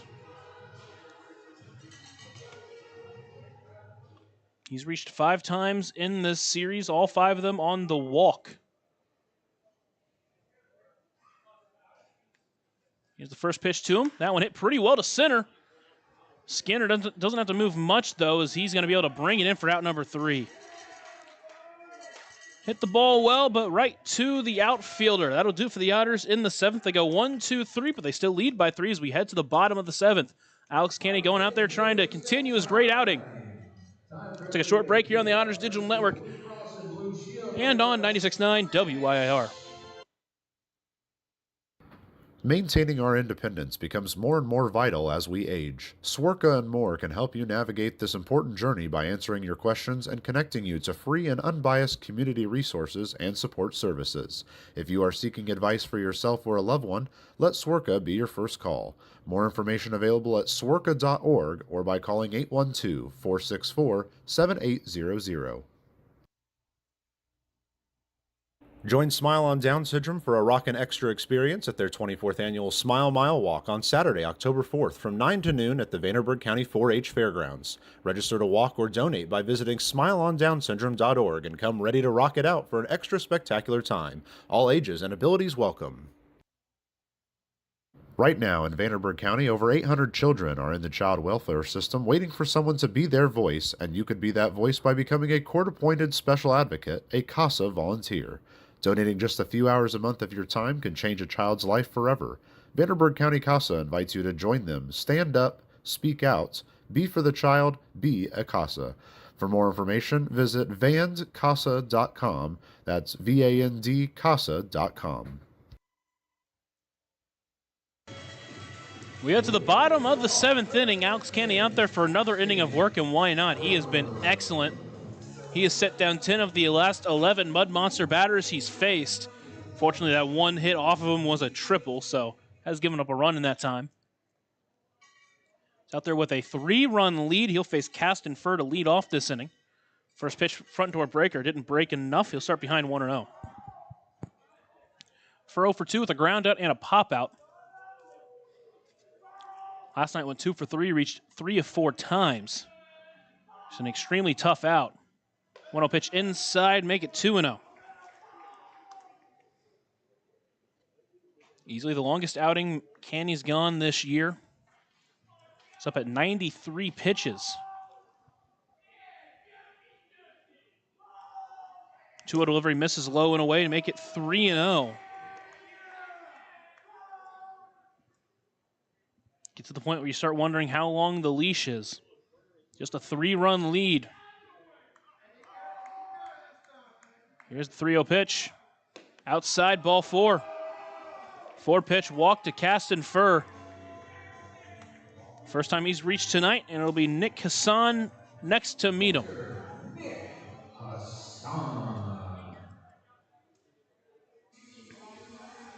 That will get the Otters bullpen up and warm.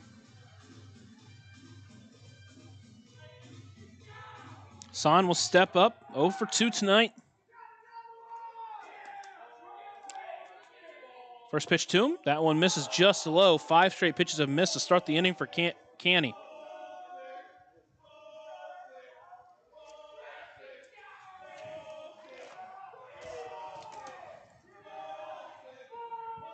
Canny sets, delivers the 1-0 pitch. Misses outside, make it 2-0.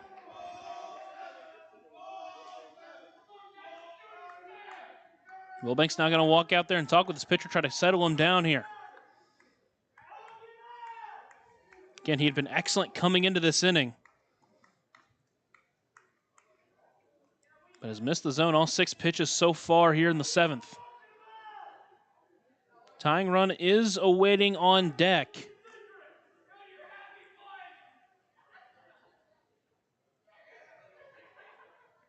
Now it's to work from behind, 2-0 to Hassan.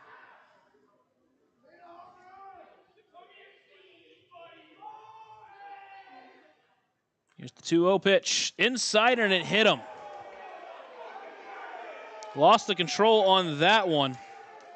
But now there are runners at first and second. Still no one away, as he's missed 7 straight to start the inning.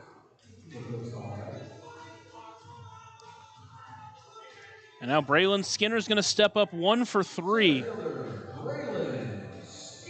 That's going to get Max Peterson out of the dugout.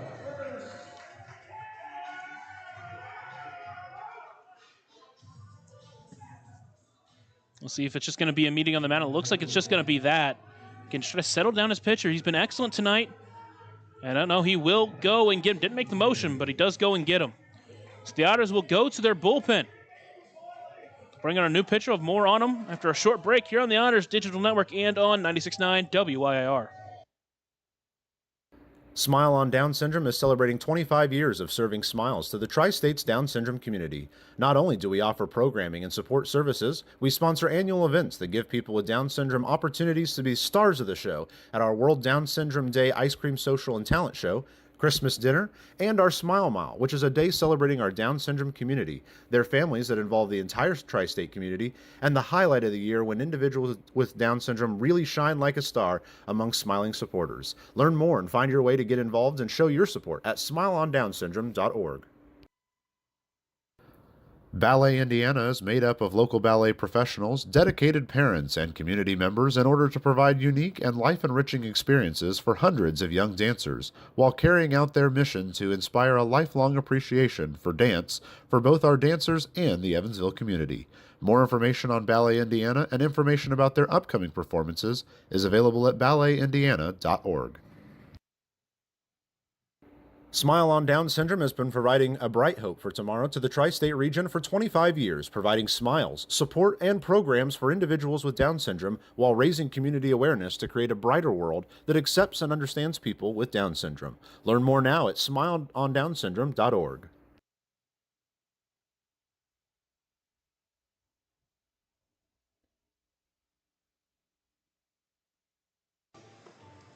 Otters call to the bullpen is Nolan Thebe. Thebe on the mound, Wilbanks behind the plate.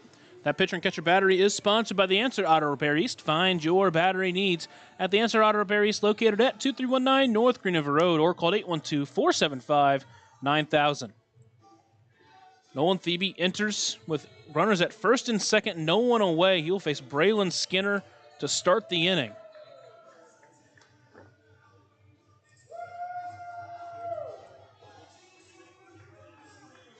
Again, 4 of the next 5 batters are lefties. Thebe, second time he'll make an appearance this series, first time out, and the series opener went 2/3 of an inning, did give up a hit, but got 2 outs, which he was asked to do.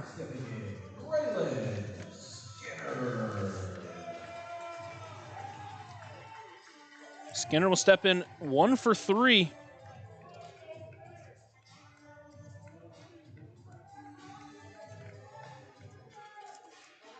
Runners at first and second. Skinner representing the tying run.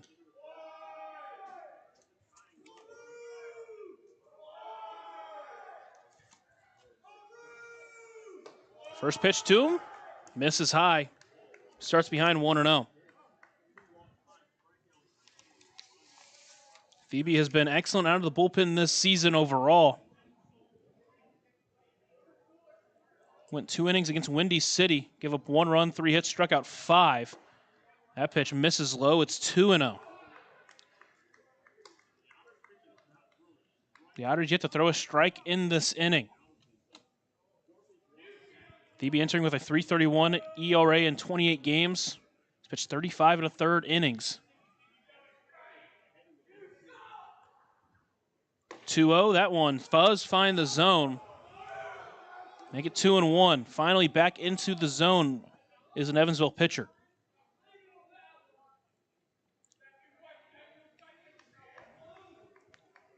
Thebe has started to really find his control. Only 1 walk over his last 6 appearances.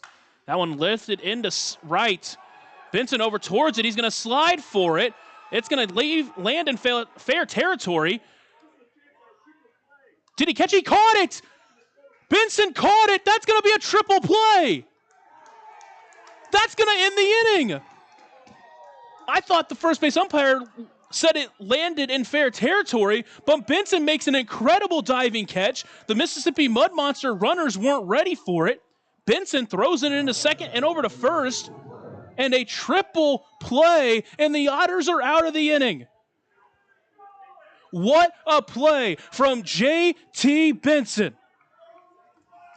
You don't see that every day.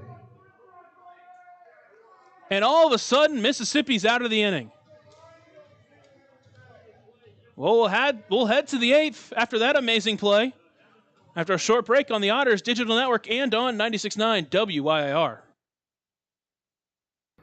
Maintaining our independence becomes more and more vital as we age. Swerka and more can help you navigate this important journey by answering your questions and connecting you to free and unbiased community resources and support services. If you are seeking advice for yourself or a loved one, let Swerka be your first call. More information available at swerka.org or by calling 812-464-7800.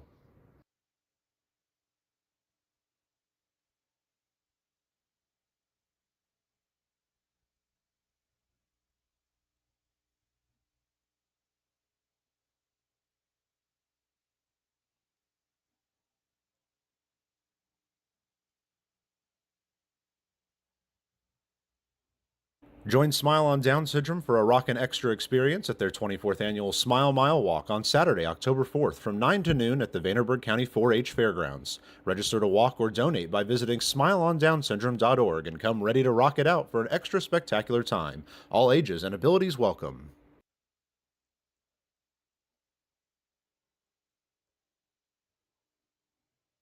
Right now in Vanderburgh County, over 800 children are in the child welfare system waiting for someone to be their voice, and you could be that voice by becoming a court-appointed special advocate, a CASA volunteer.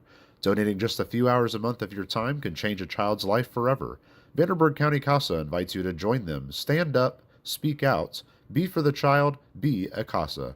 For more information, visit vandcasa.com. That's VAND-CASA.com.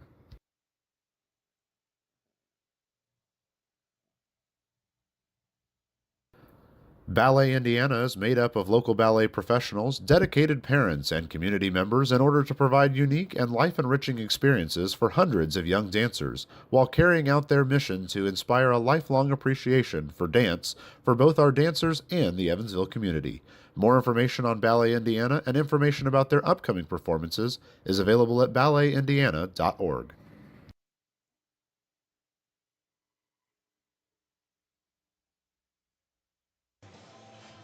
Well, after that play, Mississippi going to go to their bullpen. Call to the bullpen is Brenton Fields. Fields on the mound. Hassan behind the plate. That pitcher and catcher battery is sponsored by the Answer Auto Repair East. Find your battery needs at the Answer Auto Repair East or call 812-475-9000. So the Otters pull a triple play after an amazing catch from J.T. Benson.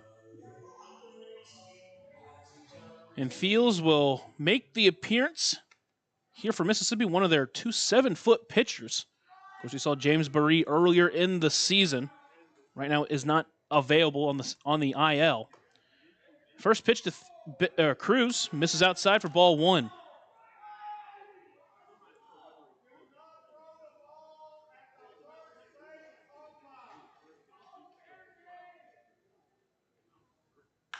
That one hit high, pop-up left field. It'll be Booker who finds his way under it and brings it in for out number 1.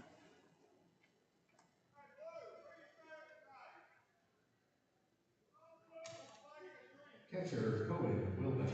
So the one away, it'll be up to Cohen Wilbanks, 1 for 2. He earned a walk. He scored 2 runs, hit his first professional home run.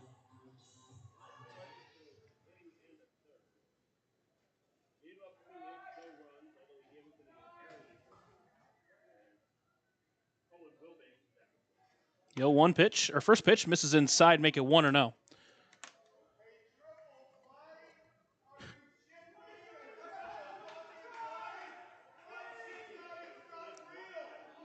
The count 1-0 to Wilbanks as he awaits the pitch. That one inside, make it 2-0.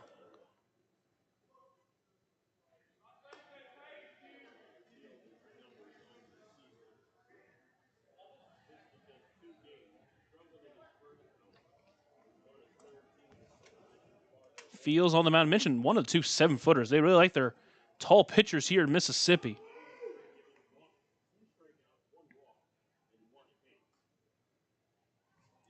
Here's the 2-0 pitch. That one misses outside, make it 3-0.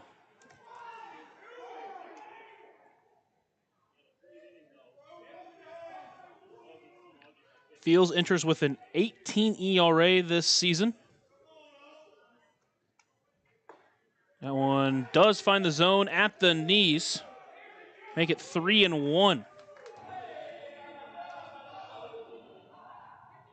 He's made 2 appearances for Mississippi so far, one against Schaumburg where he didn't record an out, gave up 2 earned runs.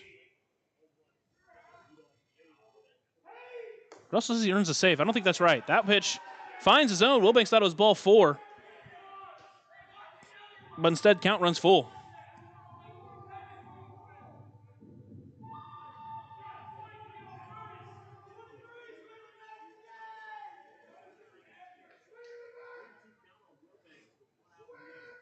Three-two pitch. That one misses outside for ball 4. His second Deerhead Sidewalk Cafe and Bar of the game. It's a one-out base runner for Dennis Pierce, the Edward Jones leadoff batter of the game. Third baseman Dennis Pierce.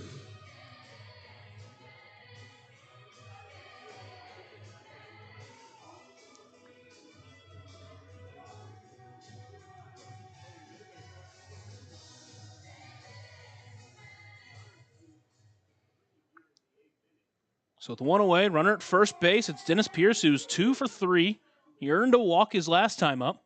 First pitch on the ground, up the middle. Rijo is going to dive for it. He's going to make the stop, toss to second, and it is in time, and he gets Wilbanks.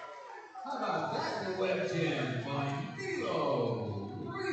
Rijo with an excellent diving stop to take a hit away from Dennis Pierce. Second baseman Graham Brown. So with 2 away, it's up to Graham Brown, who's already 3 for 4, a double, a couple of singles.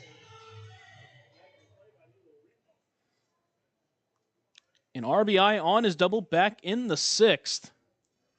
So he waits the first pitch from Fields.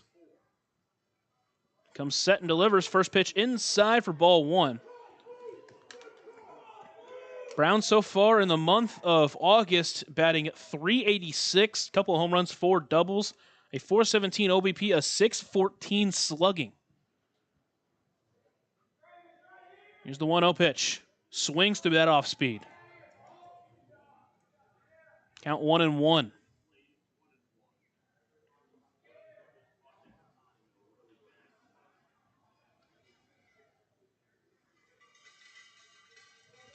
Pierce leading off first. Brown at the plate. Otters lead 6-3 here in the 8th. Trying to extend that 3-run lead. Here's the 1-1 delivery. That one bounces in front of the plate, gets past the catcher. Pierce will be able to jog to second base as he will advance. 2-1. Not the first time we've seen a Mississippi pitcher spike a pitch in front of the plate, but that one might have been even further than any pitch Williams had thrown in front of the plate. Now the Otters put a runner in scoring position.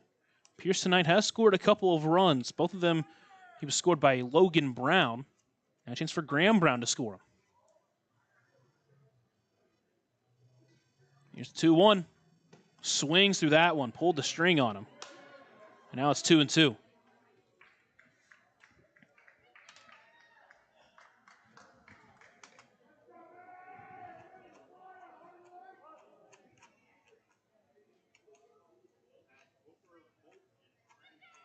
the Otters up by 3. Doesn't look like there's anybody up in the bullpen, so it looks like Thebe will probably work the 8th as well. Again, he came in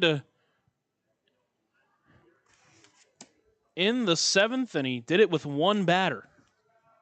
2-2 pitch outside, gets away. Pierce will take third. Hassan had trouble locating it. And now the count runs full.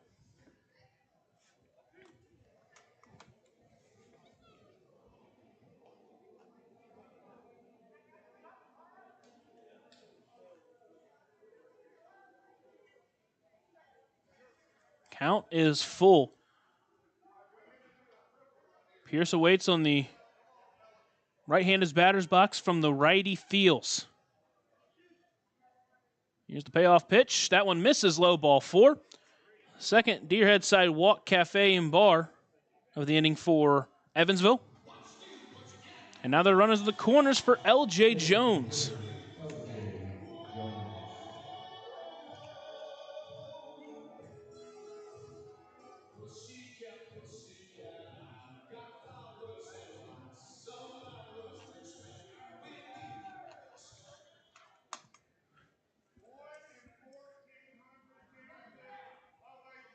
Jones tonight 1 for 3. That one, first pitch swinging high, pop-up, foul territory. Over towards it is De La Rosa. He will get under it and bring it in to end the inning. So the Otters put a couple of runners on, but don't score. We'll head to the bottom of the 8th. Otters lead by 3 here on the Otters Digital Network and on 96.9 WIR. Smile on Down Syndrome has been providing a bright hope for tomorrow to the tri-state region for 25 years, providing smiles, support, and programs for individuals with Down syndrome while raising community awareness to create a brighter world that accepts and understands people with Down syndrome. Learn more now at smileondownsyndrome.org.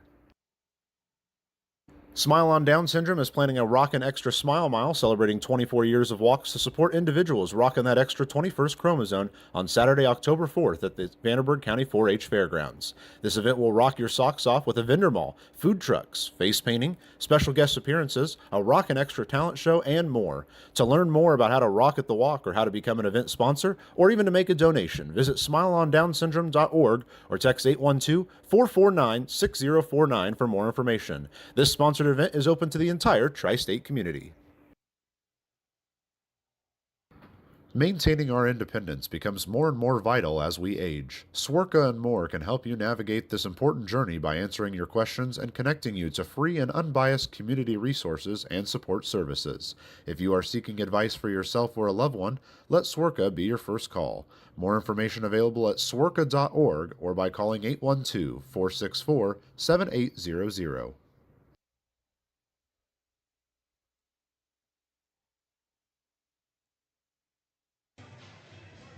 Head to the bottom of the 8th inning. Nolan Thebe out there after getting 3 outs on 1 batter in the 7th. He goes out there to work the 8th. The Otters lead by 3. Done a good job tonight at playing good team baseball. And nothing better than a team play like a triple play, huh? Left fielder, Kyle Booker. Kyle Booker will step in. He is 3 for 3. And he is a home run away from the cycle. A single, then a double, and then a triple. He's leveled up each time. Now he bats to lead off the 8th. First pitch to him. Finds the zone. He's out in front 0-1.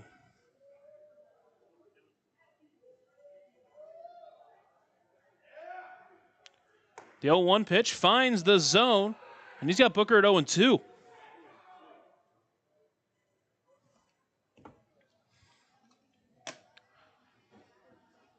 Booker has been all over the Otters tonight, scored 2 of the 3 runs, 2 extra base hits. That pitch almost went for it, but he missed high and wide, make it 1-2.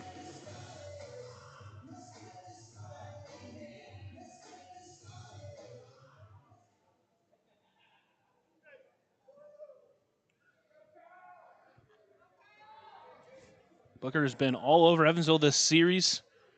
That pitch. Cold strike 3 at the knees. German American Bank strikeout, and there's 1 away here in the 8th.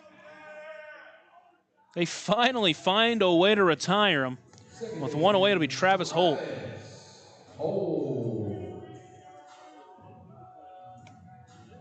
Holt stands in. He's 0 for 2. Does have a sac fly. 2 RBIs. 2 of the 3 RBIs tonight, and doesn't have a hit.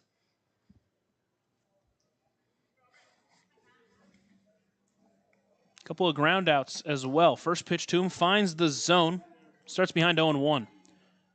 Again, Thebe has been excellent. at limiting walks over the last few weeks out of the bullpen. That's kind of been the big thing for Evansville this year.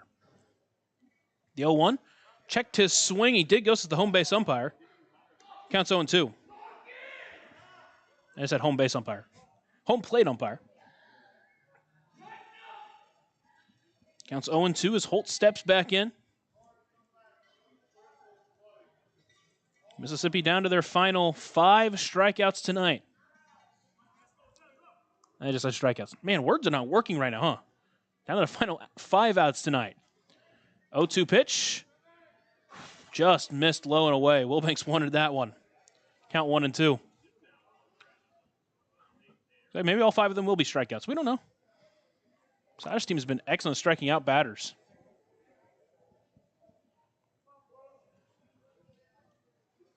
Here's the 1-2 pitch. That one just missed low. Both Phoebe and Wilbanks thought that was strike 3. Make it 2-2. Entering tonight's ball game, Evansville tied with the Capitals with an 8.9 strikeout per 9 rate. Here's a 2-2 pitch. That one lined to left center. That's going to get down for a base hit. Paolini's going to be able to cut it off. He's going to be able to rocket it into second in time to keep Holt at first. Holt got a big turn over there at first, but he's able to get back in time. And a one-up single. Put a base runner on.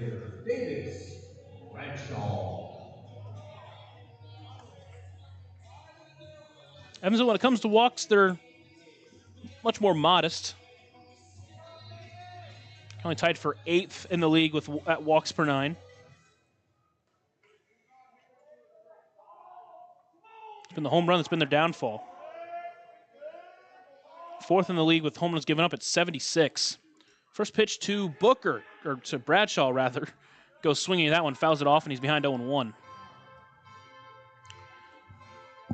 Yep, this doesn't turn this inning to a big one after Phoebe had back-to-back pitches. He thought it was strike 3. Holt manages to turn it around and get a hit. Here's the 0-1 pitch. Misses outside, make it 1-1.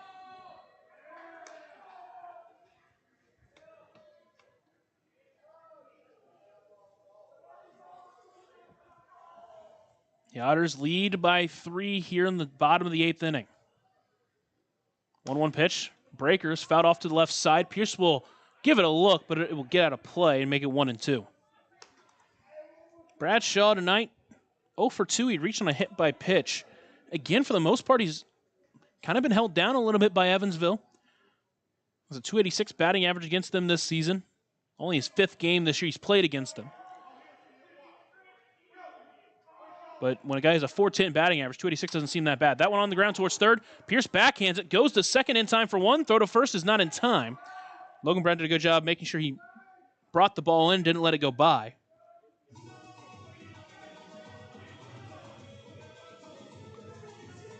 Good play by Pierce there to bring that one in. That was down the third baseline.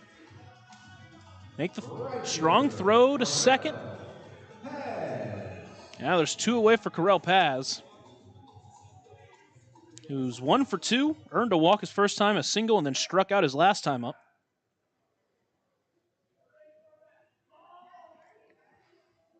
Phoebe trying to keep this 3-run lead intact. First pitch to Paz. Breaker misses low, make it ball 1.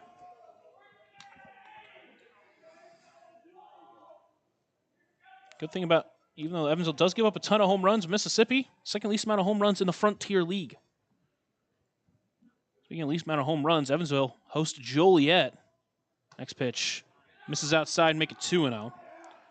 They host Joliet next time, or this upcoming weekend at Bosse Field. Joliet, the least amount of home runs in the Frontier League. They are 12 behind Mississippi, just 31 on the year.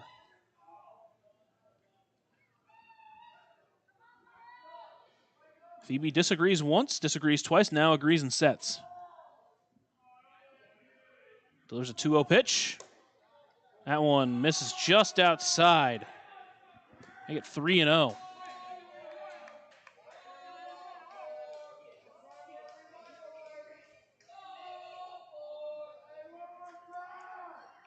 Phoebe trying to work around 3-0 here. Trying to keep the tying run off base. That pitch finds a zone at the knees. Back in the count now, 3-1. Obviously, you don't want to groove one here, but you also really want to avoid walking past to bring the tying run to the plate. It's De La Rosa who entered for Diaz at first on deck. 3-1 pitch inside, ball 4. So the tying run does, in fact, come to the plate.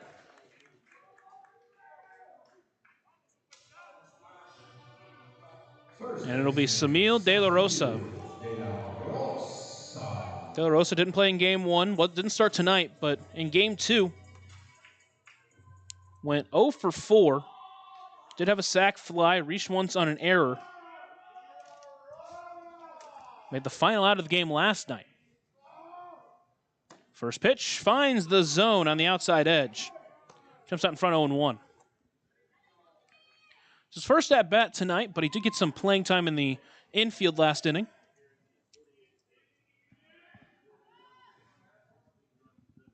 Here's the 0-1 pitch. Breaker called ball 1. Looked good from here, but maybe stayed a bit high. Make it 1-1.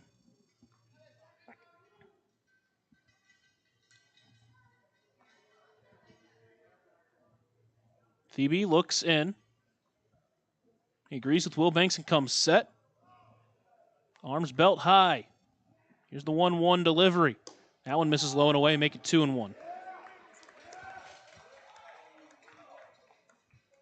The Otters bullpen gets up and warming. Obviously, this is De La Rosa's first at bat of the game, but no hits from this bottom part of the lineup. That one's popped up to the right side. Brown into foul territory. He's going to try to find his way under it, but it's going to get out of play. Count's going to move to 2-2 as De La Rosa stays alive.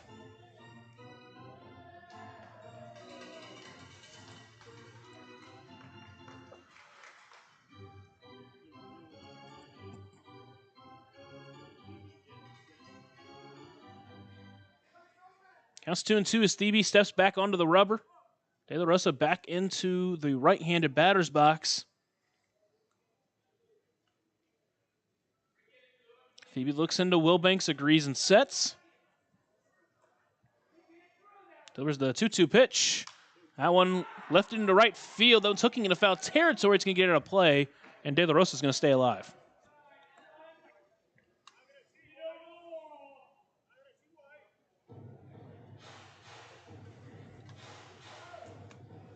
De La Rosa this season in game 47 of the year.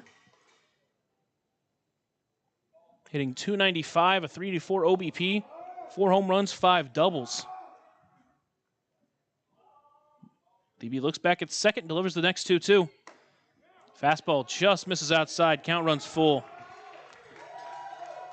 Feels like the zone is shrunken a little bit. Some of these pitches that were and called balls in these last couple of at-bats were strikes earlier in the game.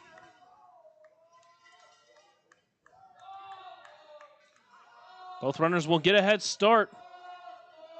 Here's the payoff pitch. Oh, and lifted into left. It's going to send Taylor back, but he's going to be able to get under it in time for out number 3. So Thebe strands 2. We'll head to the 9th. Otters lead by 3 here on the Otters Digital Network and on 96.9 WYIR. Join Smile on Down Syndrome for a rockin' extra experience at their 24th annual Smile Mile Walk on Saturday, October 4th from 9 to noon at the Vanderburgh County 4-H Fairgrounds. Register to walk or donate by visiting smileondownsyndrome.org and come ready to rock it out for an extra spectacular time. All ages and abilities welcome. Right now in Vanderburgh County, over 800 children are in the child welfare system waiting for someone to be their voice, and you could be that voice by becoming a court-appointed special advocate, a CASA volunteer. Donating just a few hours a month of your time can change a child's life forever. Vanderburgh County CASA invites you to join them. Stand up, speak out, be for the child, be a CASA. For more information, visit vandcasa.com. That's VAND-CASA.com.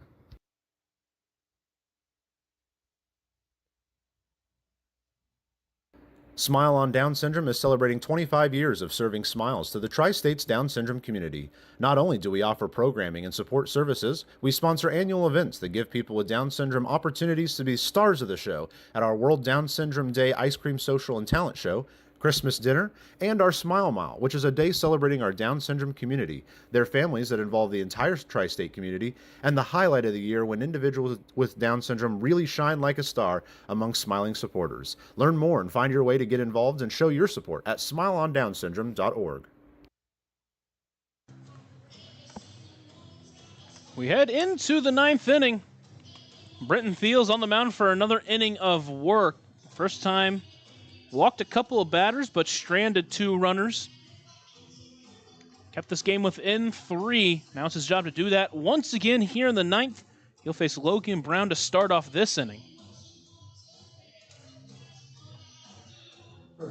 This is Thiel's 3rd team of the season. Spent 9 games with the Fargo Moorhead Redhawks of the American Association. Played a couple of games with the Gastonia Ghost Peppers of the Atlantic League for 2 games.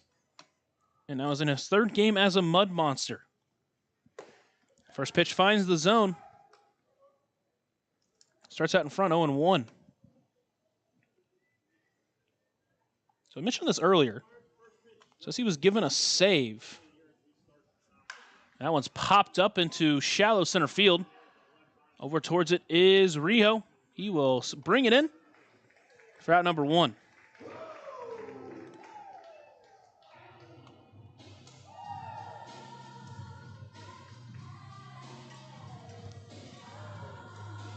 Left fielder, Taylor. It was definitely a mistake because it gave him the save, but not only was it not a save situation, he didn't record an out. So, his 3rd outing with Mississippi. First pitch into Taylor, misses inside for ball 1. His first outing against Schaumburg. Did not record an out, gave up a couple of runs on a walk. That one on the ground towards 3rd, past the glove of Furr. And that will be Taylor's 4th hit of the night. It's been a mostly quiet 4-hit game for him, but 4-hit game nonetheless. He's reached all 5 times tonight, and with 1 away, it'll be Stephen Paolini. And man, he's just waiting to break out for that first hit. He's hit the ball hard all week in both games he's played. Just hasn't found the hole quite yet. And first pitch misses low for ball 1. Let's get it here. Let's get a hit here and break that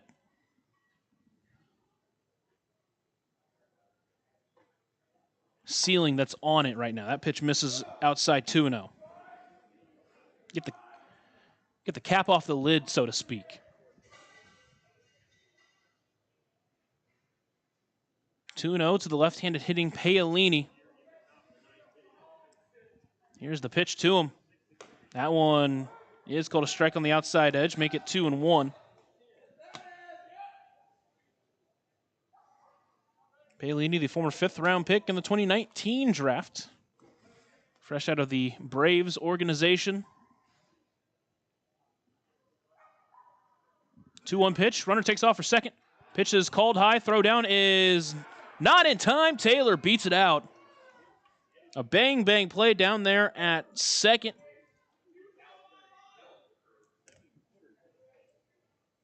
And Keenan Taylor gets a clean stolen base and now puts himself in scoring position. His 11th stolen base of the season.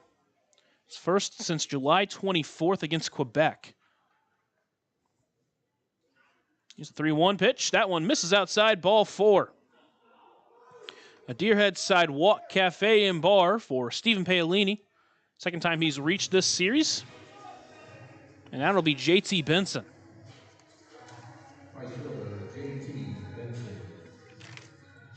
Benson 0 for 4 tonight. Doesn't have a hit in the series, but he's reached 5 times on 5 walks. An excellent diving catch out in right that may have been the difference in this ball game that created the triple play in the 7th. Checked his swing. Doesn't matter, it's called a strike, so he starts behind 0-1. When you really think about that, if that ball gets down, you put the tying run more than likely in scoring position. At the very least, bases are loaded with no one out. The 0-1 pitch misses outside, make it 1-1. Initially thought it dropped. Couldn't really tell from out here. It's really tough to tell, especially with the water on the grass. The ball can kind of blend in with it.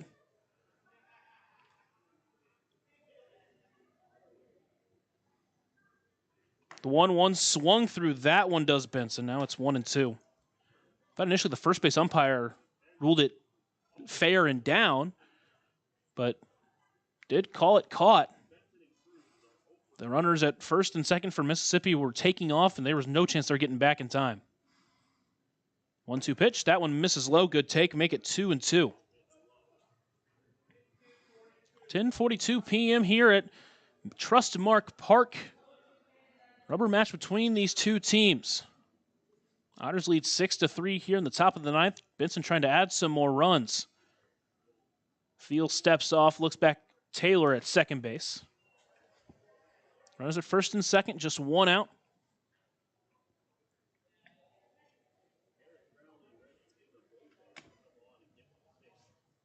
That pitch misses low. Count runs full to Benson.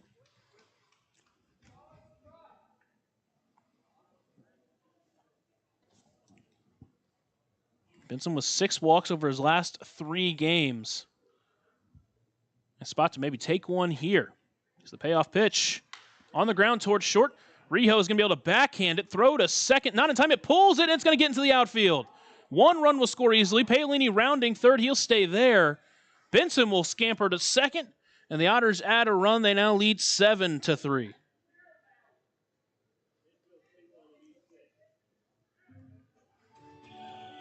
I believe they'll give Benson an infield single there. Obviously a throwing error to allow the runner to score. Still just 1 away. Runners at second and third for J.J. Cruz.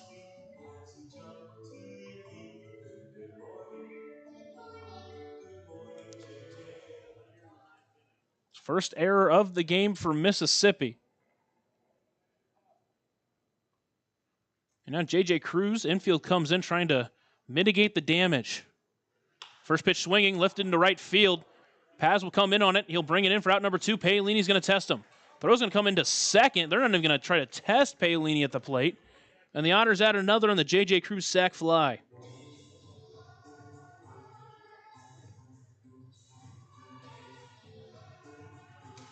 Catcher, Cohen Wilbanks. So now it's 8-3 Evansville. We'll see if that changes the decision for the pitcher to come into the 9th. Crowley still is out there and getting warm, so maybe they'll still bring in Crowley with how he's pitched. Just lock it down. Don't even make it close. First pitch to Wilbanks is called a strike on the outside edge for strike 1. Wilbanks has reached 3 of 4 times tonight. A couple of walks, a home run.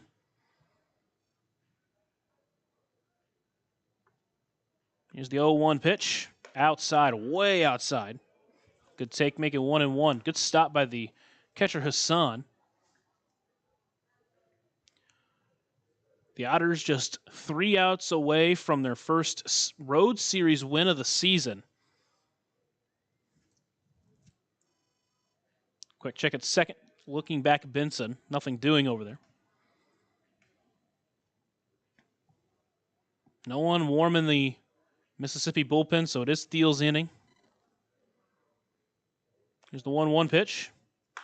Ripped towards right, but it's the first baseman, De La Rosa, that'll be there for the catch for out number 3. But the Otters add 2 more. They take an 8-3 lead to the bottom of the 9th here on the Otters Digital Network and on 96.9 WIIR.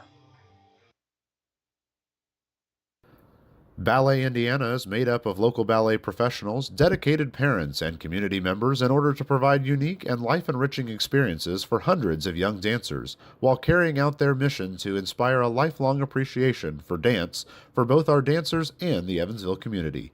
More information on Ballet Indiana and information about their upcoming performances is available at balletindiana.org.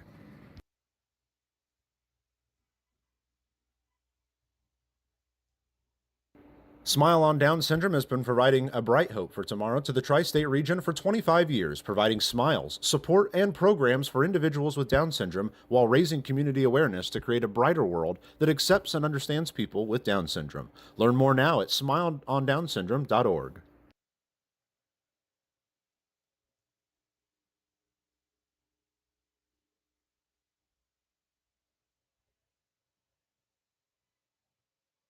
Smile on Down Syndrome is planning a Rockin' Extra Smile Mile celebrating 24 years of walks to support individuals rocking that extra 21st chromosome on Saturday, October 4th at the Vanderburgh County 4-H Fairgrounds.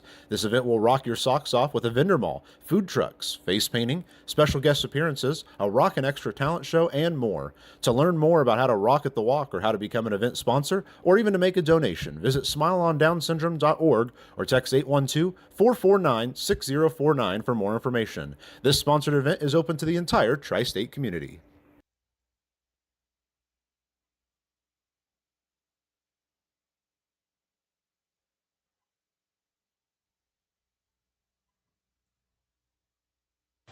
We head to the bottom of the ninth inning, and it's Garrett Crowley on the mound. Crowley on the mound behind the plate.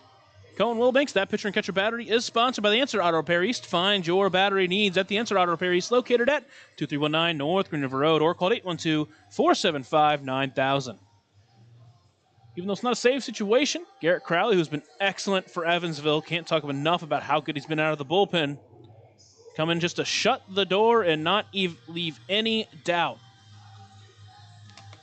Crowley's last time out just needed 4 pitches to earn his first Otters save. Second save of the season, also earned one on July 6th against New York.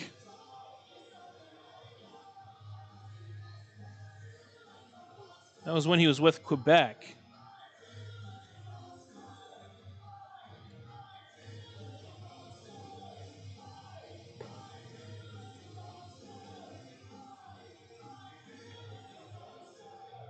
Just checking. I guess technically, yeah, it was a save.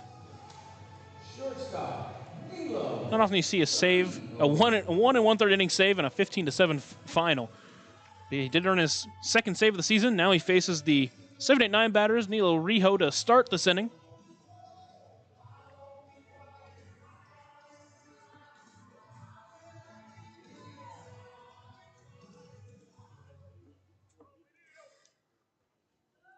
Crowley with a 1.93 ERA on the season for both teams. First pitch, broken bat towards third. Pierce will take it in. Throw to first is in time, and that's in time for out number 1.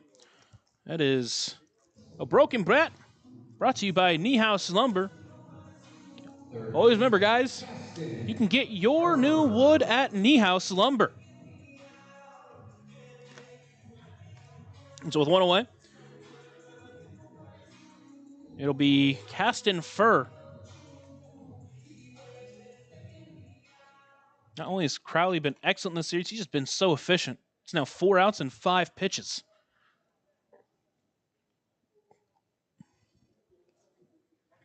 First pitch to Furr misses low for ball 1.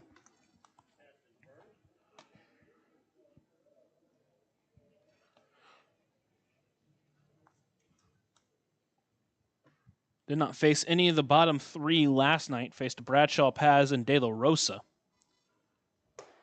That pitch finds the zone, evens the count up at 1-1. Crowley, the immaculate inning against Windy City back in the finale of that series. His 5th appearance for the Otters this season. He's pitched to a 1.58 ERA with Evansville. 1-1 pitch. That one's lined into center, but not past the glove of Graham Brown as he is there to bring it in for out number 2.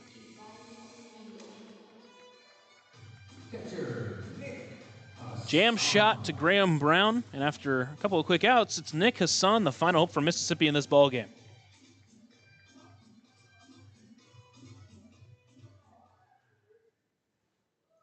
Hassan 0 for 2. He reached on a hit by pitch his last time up. Just one hit in this series. First pitch swinging, popped up into foul territory. That one's going to get up and overhead. Overhead foul ball brought to you by Heads Construction. Choose the best. Never regret it. Count is 0-1.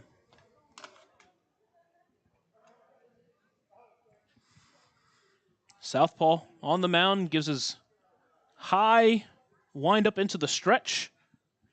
There's the 0-1 pitch. That one does miss high, make it 1-1.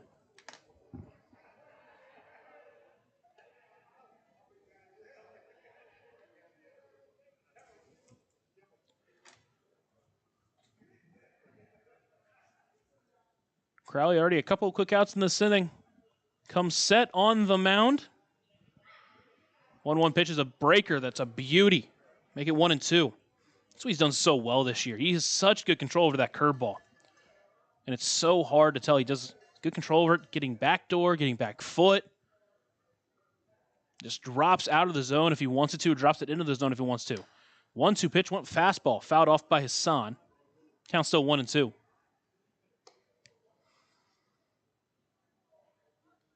You add the fact he has the fastball working for him. He's really transformed himself into an excellent reliever this year.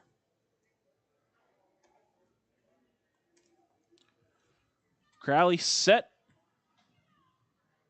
The 1-2 pitch into Hassan. That one lifting to right. Shallow right field, hooking into foul territory. Logan Brown out. Benson in. That one's going to drop just out of play. No one able to make that play. Count still 1-2.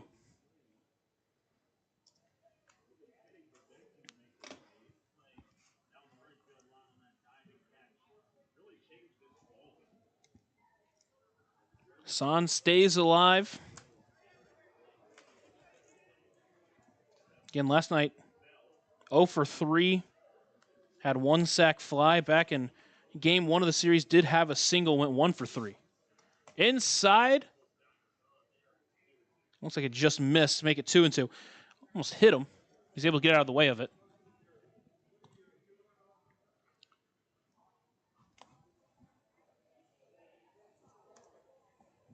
Count now 2-2 as Hassan has worked it back to even. Crowley trying to get the final out here. Looks into Hassan, delivers that one on the ground towards third. Pierce plays it cleanly. Long throw to first is in time, and that will do it. The Otters finally break through with their first road series win of the year.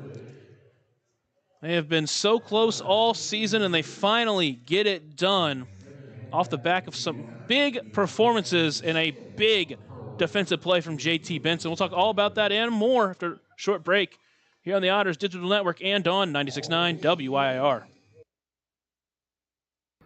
Maintaining our independence becomes more and more vital as we age. Swerka and More can help you navigate this important journey by answering your questions and connecting you to free and unbiased community resources and support services. If you are seeking advice for yourself or a loved one, let Swerka be your first call. More information available at swerka.org or by calling 812-464-7800.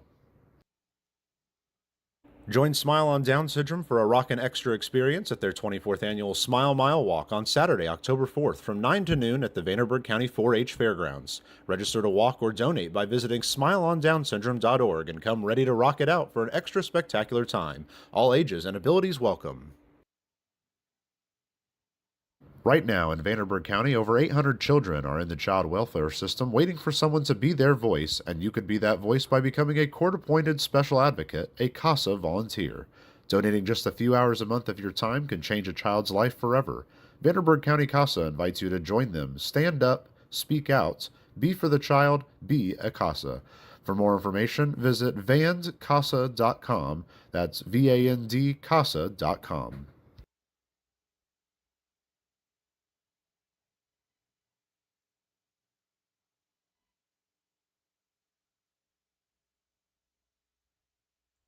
Welcome into the Papa John's post-game show. Remember that Papa John's is the official sponsor of the Otters pregame and post-game shows, available every game night, 20 minutes before and 10 minutes after each Otters game on the Otters Digital Network, the home team network, and on 96.9 WYIR. The Otters get a huge victory over the Mississippi Mud Monsters. They finally win one of these road series rubber matches. They've been so close at winning many times this year, and they get a big victory. It all started with the outing from Alex Canny, his second straight really good outing. His first quality start of the season, went 6 innings, gave up 3 earned runs, walked 2, struck out 5. Those strikeouts really started piling up at the end of the game. So he got 2 strikeouts in the final inning he worked, or I should say the final full inning he worked. He did pitch into the 7th, but didn't record an out. Nolan Thebe came in, faced just one batter in the 7th inning, and forced that triple play, obviously off the back of an amazing catch from JT Benson out and right. And you really look at this game, it kind of looks like it might have been the difference. It was just kind of the game changer. That was, I mean, tying runners at the plate. If that thing drops, who knows what happens. But, man, JT Benson makes an incredible catch and really turns this game around and saves it for Evansville. DB works 2 scoreless innings, 1 hit, 1 walk, 1 strikeout. And Garrett Crowley works his second straight 1-2-3 inning in the 9th. Didn't need too many pitches, but a little bit more than he did last time. But got some quick outs to get Evansville just to make sure they win this game. Offensively, ton of great performances for Evansville tonight. 14 hits, 8 runs scored. 2-hit night from Dennis Pierce. He also earned a walk. Graham Brown, another multi-hit game. 3 for 4, a walk, and an RBI. LJ Jones got a hit, scored a run. Logan Brown with a couple of hits, a couple of ribbies. He scored a run as well. Keenan Taylor with a big 4-hit game. Again, just kind of went by quietly. He had 3 singles and a triple, an RBI as well. Stephen Paolini earned a walk, scored a run, and, man, did he hit the ball hard again tonight. Just another one of those performances, man, that Paolini, you just gotta be patient, man, and whenever they come through, he's gonna be able to get some big hits. JT Benson went 1 for 5, but his big play of the night was that triple play, an amazing diving catch out and right. Both Mississippi runners that were on base thought it was dropping.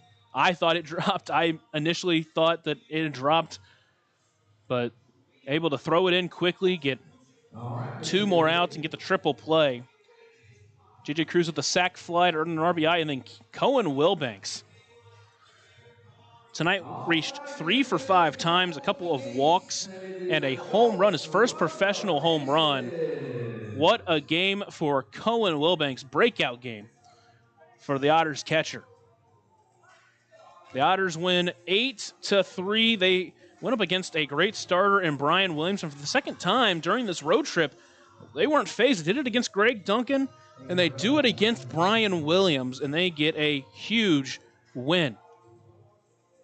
The Otters return tomorrow. They go back to Bosse Field, an overnight trip. Game time tomorrow at Friday night at 6:35 p.m. back at historic Bosse Field. Hope to see you there or see you in the broadcast, as Evansville trying to keep this hot streak going in the month of August. They'll face the Joliet Slammers for 3 games at home for a short stop at Bosse Field. But until then, I'll be signing off. The Otters, a great 8-3 win. They win the series. And I'll see you tomorrow night. I'm Lucas Macklin signing off. And as always, have a blessed night, Otters fans.